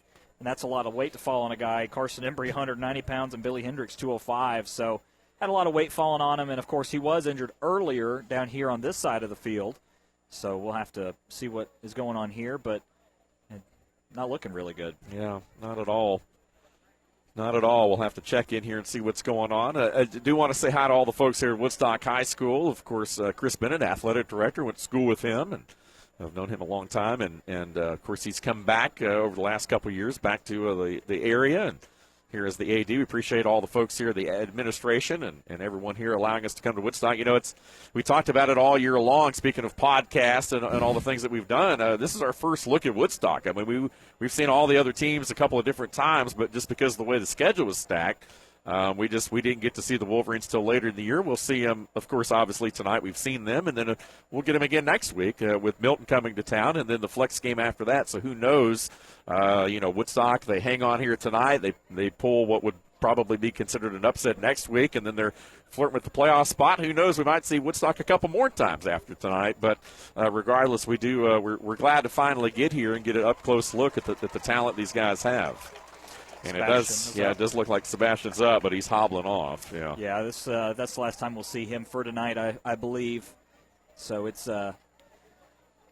looks like a pretty painful injury for him, but he's up on his own power is the good thing. So hopefully he'll be able to ice that one up and rest up for the week. Coming up immediately following the ball game tonight, we'll have the Sosby Funeral Home postgame show for you. Again, the Golden Boy Will Cooper and Vaughn Touchdown Brown will recap this one, highlights and stats and numbers for you. Of course, Ronnie on the spot, Ronnie Cooper with us here as well. And, of course, Asa Jones back on master control. Probably, hopefully he's not going to sleep. Hopefully we're not putting him to sleep. We try to keep him pepped up a little bit. A little bit. You know. I mean, it's, listen, I mean, if a football fight won't get you fired up, I don't know what will. Etowah now burns a timeout. So, all that for an Etowah timeout with 4:40 left. And they did want to stop the clock. I think that's a good time to call a timeout right there, because if not, Woodstock can run this thing down to right at the 4-minute mark, run a lot of time off before they have to punt it. So I think Etowah wisely went ahead and burned one there to keep the clock. It's a 10-point ball game. You get the ball right back, you go down, you put a score on the board, and then there's a lot of different possibilities from that point. And the main thing, though, is you want to save as much of that clock as possible so you have some time to work with. Yeah, and you have to have 2 possessions is the big thing. You know that. So the idea then becomes, you burn the timeout there. You've got 2 left. How quickly can you score? If you score within a minute, you probably kick it back off deep and play defense. You had a good streak with that. If it takes 2-3 minutes to score, you're probably going to try an onside kick and cut your losses on that one. Well, we've seen great punts from Woodstock all night. I just want to know how Etowah is going to go down in 4 minutes and 40 seconds without much semblance of a passing game and do this. But, hey, that's why we play them. Let's see what happens. Yeah, Curcio has shown the arm strength ability, certainly here to get the ball down the field. Just got to have somebody on the other end of it. Here's Giles, puts his foot into it, a little bit of a short kick here. This one is returnable, and Rechsteiner splits a couple of defenders. He fielded it out around the 37 and took it up to about the 43 before he was wrestled down. So a decent return there gives Etowah some field position. And we've got another update. Ooh, at the half, we said it. KAJ stronger. 28-14 Cherokee over at Alpharetta. 42-yard scamper by Keith Adams Jr. My sources over there saying they're thinking KAJ may be over the 200-yard mark at Alpharetta. Wow. The Alpharetta coaches said no chance he was going to get, in that 150 range, and he just blew them away. So a little bit of a cushion there in Alpharetta. You know some guys over there, too. Oh, yeah. I mean, look so, out. Look out. Look out. That sounds a little weird, but look out. Here we go. What the hell was going on there? Oh, boy. First down and 10. Etowah from their own 43. They've got 4.5 minutes to work with, but they need some points and some yards in a hurry. Minnie was hit at the line, breaks it back out, tries to make a couple guys miss, and somehow or another stays on his feet and dances up to midfield. He was hit 2 yards in the backfield, somehow broke out of there and bounced it out to the near side here and picked up some positive yards. That is the most incredible 4-yard play you will ever see. It felt like it took 20 seconds, and he's going to have to check out of the game, got a little bit of a hobble. So you'll see Luis Martinez check back in here. Yeah, they're going to mark him out at the 49. They'll give him 6 yards, though, on that open play there. So Martinez, Rechsteiner wide to the near far side. Bohannon wide near side. Watch David Daniel if he creeps over to help with Rechsteiner, if he helps with Bohannon, and he's going to the Rechsteiner side. Curcio out of the gun right here. Martinez the one back to his right. Going to swing it over there a little bit high, though, and up the ladder, even too tall for Rechsteiner, goes incomplete. So it's 3rd down, 3rd 4, 4-16. Obviously 4-down territory, I think, at this point. So no punting the football back right here if they don't pick it up. No, you're trying to play. The problem is that the you don't have the mid-range passing game, so you're trying either to hit the home run ball, which has a very low rate, or you're trying to hit the 3-yard in, which has a high success rate, but the clock continues to run, and you're trying to run it as well. So even the things like that simple mid-range pass wasn't effective because you can't complete it. So you're really searching for options, and you're leaving it on the back of a sophomore quarterback. Etowah over their average here tonight, though, on the ground. Luis Martinez flirts with the first down marker. He needed 4 and got right at the marker. I think he's going to be about a foot short, though. So we'll call it 4th down. But obviously a situation right here for Etowah where they've got to go for it and try to extend this drive. Well, they got a bad spot there. Gave him a whole yard short. So he was much more close than that. But Etowah, this is one of those key moments where you have to hurry up and get the play call in, but you also want to make it count because it's 4th down. Well, ball game right here if they don't make it. And he tried him with the hard count, and a couple of Wolverines did flinch, but not over. And now they got to snap it for real. Play clock down inside 15. And here we go. Straight ahead, Luis Martinez puts his head down, but I don't think he got there. He didn't. He lost a yard. And the Wolverine defense was all over that play, and this ball going to go over at midfield. Yeah, and Carson Gray in there to make that tackle. So that's a backbreaker right there for the Eagles. Technically not impossible. With 2 timeouts left, you could keep them here, but you're really running out of time now. So now the Wolverines will take back over from their own 49, but this one pretty elementary at this point. Etowah still has the 2 timeouts left. They can stop the clock, but to Vaughn's point, I mean, for them to be able to drive the length of the field even once, tough to do, but then to have to do it twice, presumably, is almost impossible at this point. Yep. Had to make something work on that drive. So they don't get the 4th down play. Second time tonight, the Eagles have turned it over on downs. They did it in the first half as well in Woodstock territory, so that's twice tonight with no points. And, you go back to that, Preston Lawrence, couple yards there on the opening play of the drive. Going back to the first half, Etowah had 2 drives that ended in Woodstock territory right outside the red zone that didn't yield any points. And you look up on that scoreboard right now, you see it as this 10-point game, and even if they get 1 score there, it's a 1-score game right now, and if you can hold them here and maybe get the ball back, at least you have a prayer. But at this point now, you're just watching those precious seconds tick off the clock. Well, also the missed field goal by Carson Allen looming large now as well, because that's, we're talking about a 1-possession game, 17-24. You take your 2 timeouts, get the ball back, you got a 2-minute game to work with. But at this point, it's more of an insurmountable lead with 2 possessions. There's just not enough time, and it's just one of those things that is the unfortunate math of football. It giveth and it taketh away. Here's Preston Lawrence, left side, 2 more yards, brings up 3rd down and about 5. And this ball at the Etowah 46. So Woodstock again not taking they're taking their time to snap the ball here, not in a hurry at all. Right. And again, this Wolverine team just trying to bleed the clock, milk it down. They can take it down to right at 2 minutes before they even have to snap it again. Well, for Woodstock, look, I mean, your last 2 remaining games are against Roswell and Milton. We'll talk more about it on the Sosby Funeral Home postgame show, but hopefully it's a get-right game. Bad snap that time. It was bobbled up in the air, caught, and now Etowah will burn a timeout. Woodstock will have a 4th down.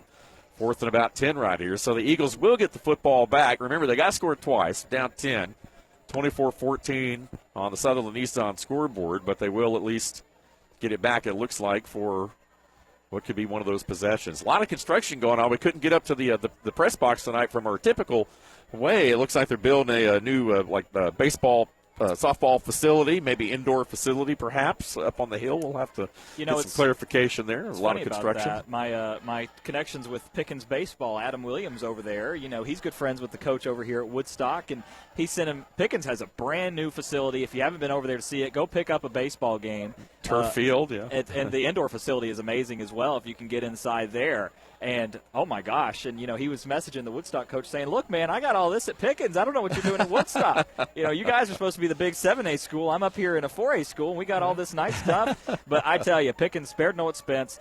Beautiful fields, doubles as a softball and baseball field, indoor facilities, full batting cages, pitching machines, bird's view. I mean, everything you could want from a baseball facility brought to you in a small package at Jasper, Georgia. So really excited for the Pickens Dragons with their baseball program. And Woodstock has a good one. Nick Markakis from there. Yep. Here's Giles with the punt. Oh, it's going to be picked up. And Rechsteiner, no fair catch signal this time. He let it bounce, and there were a lot of Woodstock players around there. And now a flag comes in late. And that's going to be against number 8 for the Wolverines. That was you hate to say something's trashy, but that was trashy by O.J. Dupree. Stepped on Rechsteiner. Well, there you go. But, to your point, Marquette. Now, that's how old I am. I mean, I was calling games in the area when Marquette was still in high school. I actually got to call a couple I know more about – I'm going to make a lot of Woodstock people upset, but Drew Waters with Etowah, when they won the state championship in 2016, that was more my speed, my sophomore year of high school. I remember Etowah bringing that one home. So Drew Waters in AAA with Gwinnett. So hopefully we'll see him in an Atlanta Braves uniform soon. So the personal foul, as I mentioned, on O.J. Dupree. Rechsteiner had engaged him with a stiff arm and a good tackle by O.J., but when the play was over, he pretty blatantly just stepped on him, and Rechsteiner's still down, so that one's rough. So, but Rechsteiner helped to his feet here, and hopefully he'll be okay, coming off a little gingerly. So he'll sit this one out. Yep. You could tell Rechsteiner wanted to return the punt. He was doing everything he could to get to that football and try to get some return there. give them field position, but didn't work out. So the 15 yards will put the ball all the way up at the 42. Etowah with 1:46 left here, trailing by 10. Woodstock 24-14. Eagles again have a lead in this series, all-time 11-9. A Woodstock win tonight, though, would tighten it up even more and make next year's game even more appealing. And this one upstairs and incomplete. He couldn't glove it up at the 47.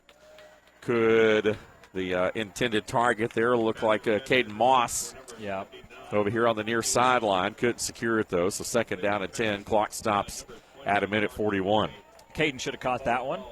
Hit him in the hands just a little bit too far out of reach for him. Fell incomplete, but that's for Etowah, you're playing the long-term game. You feel like you're trying to figure out guys for next season. Obviously, you don't want to give up on this season yet. You still got a couple more games to play, but you're in that latter half. The playoffs are out of the question. You're just trying to find answers for next season because Coach Kemper's playing the long game.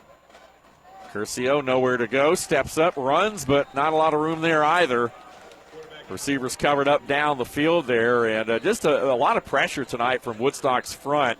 Etowah offensive line has struggled really to give Curcio time. They just haven't. We talked about the deep routes and the vertical passing game. I know you guys have talked a lot about that tonight, but there just hasn't been a lot of room for really either of these quarterbacks to sit back in the pocket and let those plays develop. There's no time. It's going to take time for something to develop downfield. I think Curcio, he has the arm for it, but, nobody's running open, and he doesn't have time to really throw anything beyond that 10-yard mark. No, he doesn't, and I think Curcio's their quarterback of the future. I feel that they probably would like his arm talent coming in, and we saw that tonight more than we saw against River Ridge and against Creekview earlier. So, again, this is our third time covering the Eagles, so felt like that was probably – feel pretty encouraged by that. They do have some pieces, as we mentioned. Luis Martinez is running back. See him around for a little while. So hopefully with a full season of play and then they'll have a whole offseason with Coach Kemper, learn the system, get some new kids in. They've got some guys they're excited about in the ninth grade team, the freshman team that we'll see next year. Long term, the Eagles, are a program built on winning. Of course, that playoff streak looks bleak. And it's good to see Rechsteiner back out there in this one, but I think long-term you're going to see the Eagles make a bounce back with Kemper. So third down and 9 right here. Etowah trying to come up with a big play to keep the drive going here. A little reverse play. Now a pass, and going to throw it downfield, shoots it, and incomplete. Broken up by Daniel in the back end there. So a little trickery there by Braden Bohannon. Looked like it was going to be a reverse to him, and then Bohannon pulls up, throws it down the field, but it was well covered by the Wolverines, who had several shirts back there. Yeah, Braden was the one that originally played quarterback at the first game against Creekview. Was 3 for 7 passing for 74 yards, a 60-yard pass completed to Rechsteiner. So he was really 2 of 6 with 14 yards before that. So, kind of going into this one, felt like that he was the backup. You can use that sometimes as well. Very similar to a Creekview a couple years ago when we saw Ethan Durham and Brody Rhodes, pitch it out to Durham, and he can throw it, man. Backup quarterback can do it all. Well, we see Bohannon all over the place. Wide receiver, defense as well, and pretty good at throwing the ball. Fourth down right here. Play clock's been at 0, but nobody saw it. And so a long pass over the middle is caught at the Woodstock 40, and that is good enough for a first down. So how about that? Curcio slung that Jesse in there on a 4th and 9. And got that ball in there for a first down. A hard hit, held onto the ball. Play clock had sat at 0, but I don't think anybody noticed it. Yeah, and that was Dawson Heck with a completion. Preston Lawrence with the hit, and it completed to Dawson Heck again. So becoming probably his second favorite target behind Rechsteiner. Now, we've seen Curcio's arm strength on display here a little bit tonight. He's thrown a couple of really nice balls. This one to the far sideline and out of bounds. They picked up about 4 yards there, but down to a minute and 1 tick on the clock right here. Again, Woodstock 24, Etowah 14. 61 seconds left here in regulation. And Etowah needing to push the ball down the field. Impressive play, though, on 4th and 9, a seam route. Picks up almost 20 yards. And let's see what they dial up right here. They're going to have to take a shot or two towards the end zone here pretty quick, and that one into no man's land. Big pressure coming. Curcio just had to get rid of that ball, and he threw it out of bounds. And had there not been a receiver maybe even close by, that could have been a potential grounding. I think that's what Woodstock was saying right there, but I think they felt, and now they are going to throw the flag in there. So after the discussion, I think they are going to say that was grounding. All the receivers were basically running go routes, And Curcio under pressure just kind of got rid of that ball, but I'm not sure he got it all the way back across the line of scrimmage, or maybe he didn't have a receiver enough in the area, looks like. Wasn't outside the tackle box either, so. No, it was intentional grounding. The guy wasn't even within 10 yards of it. He was within the tackle box. He was just being pushed back in the pocket. That's the thing, is that to be outside of the tackle box, you have to move horizontally. You can't move vertically. You can't just run away from the pressure behind you. So that's intentional grounding there. Good call by the officials. Makes it 3rd and 19. So another big play for Etowah to have to overcome right here. They've got 2 plays to do it. Low snap. They'll fire it over the middle, though, in and out of the hands, and that is going to be incomplete. Good coverage that time. Carson Gray, man, I'm telling you, the kid can do it all. Now, he was there a little bit early, but, I mean, did a really good job covering a guy that's, just by looking at him, I don't have Dawson Heck's measurements, but it looks like he's probably 6'2" compared to Gray, who's 5'10". Great job. I mean, Gray has absolutely impressed me. Pass coverage. I mean, I don't even know if you want to call him a linebacker. He lines up at linebacker position, but he's covering these guys out of the slot, doing a good job. Maybe kind of like that hybrid pony player that we've seen a good bit. You know, Scherer's that for Etowah, because he can do it all and you know, gets in the backfield, tackles for loss, sacks. Like we mentioned, 15 tackles for loss now, leads the county. 7 sacks, second behind Anderson with 7.5 coming into this week. So here's the ball game right here. 4th down and 19 for Etowah with 50 seconds left. And a 10-point game, and now we got a timeout on the field, I believe. I believe it's delay a game. And it is. It was delay a game. Well, they missed one earlier in the drive. They got this one, though. Clock down to 0, so 4th and 24 now. Makes this one even more challenging. But Etowah, again, will snap this one from their own 46. They need the they need the Woodstock 30-yard line to keep this drive going right here. So this is obviously a situation where they're going to have to just heave it up, and nobody in the backfield. Woodstock's going to rush 3. 3 receivers to the far side, 2 to the near side, so a 5-receiver set right here. Curcio going to step up in the pocket, now roll left, just going to chunk it up down the field. He's got a man wide open. Oh, my goodness, he was wide open, but he underthrew it, and that ball falls incomplete, and it'll go over. But if he had a little bit more throw on that, Etowah would have had a touchdown. Wow. Yeah, you're talking about something that you're going to hammer on practice this week. My goodness. And that was David Daniel with the blown coverage, by the way. So. Yeah, I was going to say, I don't know. They let somebody slip back there. If that ball has a little bit more zing to it, that's a Etowah touchdown right there. And then all of a sudden we're staring at an onside kick and things are a little more interesting. Yeah. Well, Woodstock will come out here in the victory formation. It should take just one knee with exactly 40 seconds on the clock and run it off here. Yeah. Well, the Wolverines going to get out of here with their 3rd win of the season, 3-5, going to pick up their first region win, more importantly, too, in the process. And all of a sudden, the sky's the limit, makes the next week's matchup against Milton a little bit more intriguing. Meanwhile, Etowah off next week. We'll have Alpharetta in a couple of weeks, but Woodstock, again, will go ahead and take that knee, and that should do it right there. I don't think they'll have to snap it again, and they won't, as the celebration starts, and the home team here tonight, decked out in the navy and burgundy, starts to celebrate here. And the Eagles dejected. Just didn't have things go their way tonight. It looked promising at times for a winless Etowah team to pick up their first victory, and boy, it would have been sweet certainly against their rival. But it's the Wolverines who knock off Etowah here tonight as the final seconds tick off the clock. And Etowah unable to make it 3 in a row as the Wolverines break the series. And this thing has gone back and forth traditionally, and it did that again here tonight. Final score, Woodstock 24, Etowah 14 in the historic Battle of Town Lake. That's going to wrap things up here. A 2-minute break, and then the Sosby Funeral Home is on the other side. Our very own Will Golden Boy Cooper and Vaughn Touchdown Brown will have it for you right here. We'll recap this one, final numbers, stats, and highlights, and a look around the rest of the county and other area games going on tonight as well. All that and much more coming up. Stay with us. A 2-minute break, and then into the post game. You're listening to the Cherokee County Game of the Week on North Georgia's 101.1 FM WLJA. You're listening to WLJA FM 101.1 and WLJA HD1 LJ, Woodstock, Jasper, Canton, and all of North Georgia.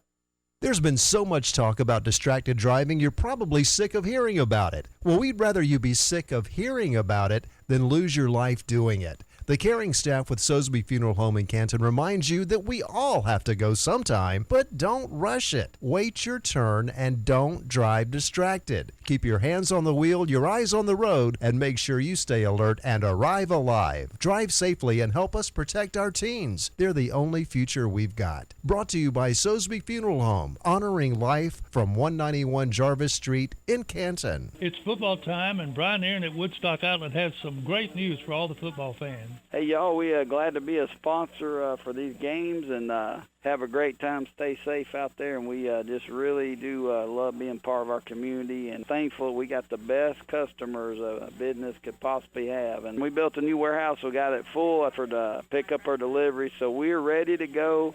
Y'all come see us, and we sure do appreciate you. I want to make sure that your money outlives you and that you don't outlive your money. Hi, I'm Dave Garner, your local Woodman Life representative. When I'm not broadcasting, I'm doing my best as a poverty prevention specialist to help protect families from financial hardship. Call or visit me online today and see how I can help you and your family stay protected through needs-based life insurance and retirement options. Insurance protection, financial security. That's Woodman Life, standing strong for over 130 years. Game on! Football's back, and we're celebrating at the all-new Sutherland Nissan Cherokee County. Get game-winning offers right now. Drive the best-selling 2020 Nissan Rogue, or check out the redesigned 2020 Sentra. If you try it, you'll buy it. They're that good, fun, and affordable. Catch the savings now before they're gone. Only at the all-new Sutherland Nissan Cherokee County, across from the Holly Springs Walmart. Online at NissanNorthAtlanta.com. Remember, if it doesn't say Sutherland, you paid too much. Welcome back to Woodstock High School for the Sosby Funeral Home postgame show. I am your host, Will Cooper, joined alongside touchdown Vaughn Brown. Our final score here, 24 in favor of the Woodstock Wolverines over the Etowah Eagles. Etowah falls to 0-8 on the season. They only have one more game. Reminder that Etowah did have a game canceled out of region, so that will be a 9-game season for them. And that game that they have left to play is against Alpharetta, and that'll take place on November the 20th at home. Also, Woodstock moving to 3-5, 1-2 in the region, more importantly, 2-2 at home. And now against Sequoia, now Etowah. But Woodstock has the schedule coming up between Roswell 2 weeks away and Milton next week, as we will be here back at Woodstock High School as the Woodstock Wolverines do battle with the Milton Eagles. So back-to-back Eagle fights for them, but it's a little bit different of an Eagle next week for them, as Milton comes into this one all fired up. They only have one loss against Cedar Grove, and that loss is against a 3A team, but boy, that 3A team looks real good, ranked number 1 in Turd Ferguson Report's top 10 in 3A, so no easy customer over there. Of course, if you're wondering about the Milton-Roswell game, that plays tomorrow, so keep your eye out for that one, and we'll go over the other Saturday games that we have for you as well. But, Vaughn, your final impressions from this game? Yeah, I mean, Woodstock kept themselves, as a playoff contender. Mathematically. You got Milton, you got Roswell, the two top dogs. We see what Cherokee did to them a couple weeks ago. So, I think it's Roswell, Milton, Roswell, Cherokee at the top, and then Alpharetta's more than likely in that 4. But they've given themselves a chance to go win those last 2 games. Anything can happen. Defensively, did what they had to do to start the second half and really turn the tide in this ball game, a tight ball game. And I just wanted to mention Preston Lawrence. I think, so often today you got a kid that started the season as the quarterback. That wasn't his spot, right? And they bring in Dan Como, gives him a better passing opportunity and allows him to throw the ball downfield a little bit more, or at least horizontal. But he kept his head in there. He found a role. How many kids would have been pulled from quarterback and said, like, all right, well, I don't know what I'll do now. He found not just a role, multiple roles on this team.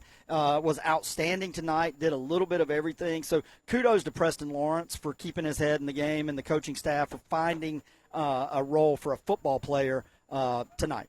Yeah, he had 13 rush attempts for 41 yards, a reception for 7 yards, punt block, forced fumble, interception. I mean, everything he did, on both sides of the football, all 3 sides, all 3 phases of the game. Yeah. So really exciting for that young man. Surprising stat for me is Clivert Minnie had 113 yards on the ground on 23 attempts, so good news for him. Looking around on the, all sorts of different stuff that you're looking at. Dawson Heck ended with 3 receptions for 37 yards.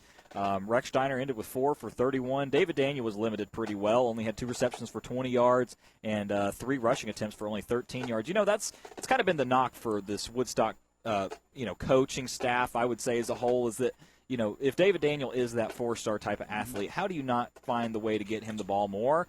And I think that's the thing, is it wasn't for, lack of trying per se with, they only targeted him 5 times, but, try and get him outside of the wide receiver screen. Yeah, and a lot of times, and Coach Buddy said it during our preseason shows, sometimes he's just a decoy, right? But he's still got attention, so he's opening up other things. But, right. yeah, I'm with you. And I was going to chart that tonight and didn't, but you said 2 catches.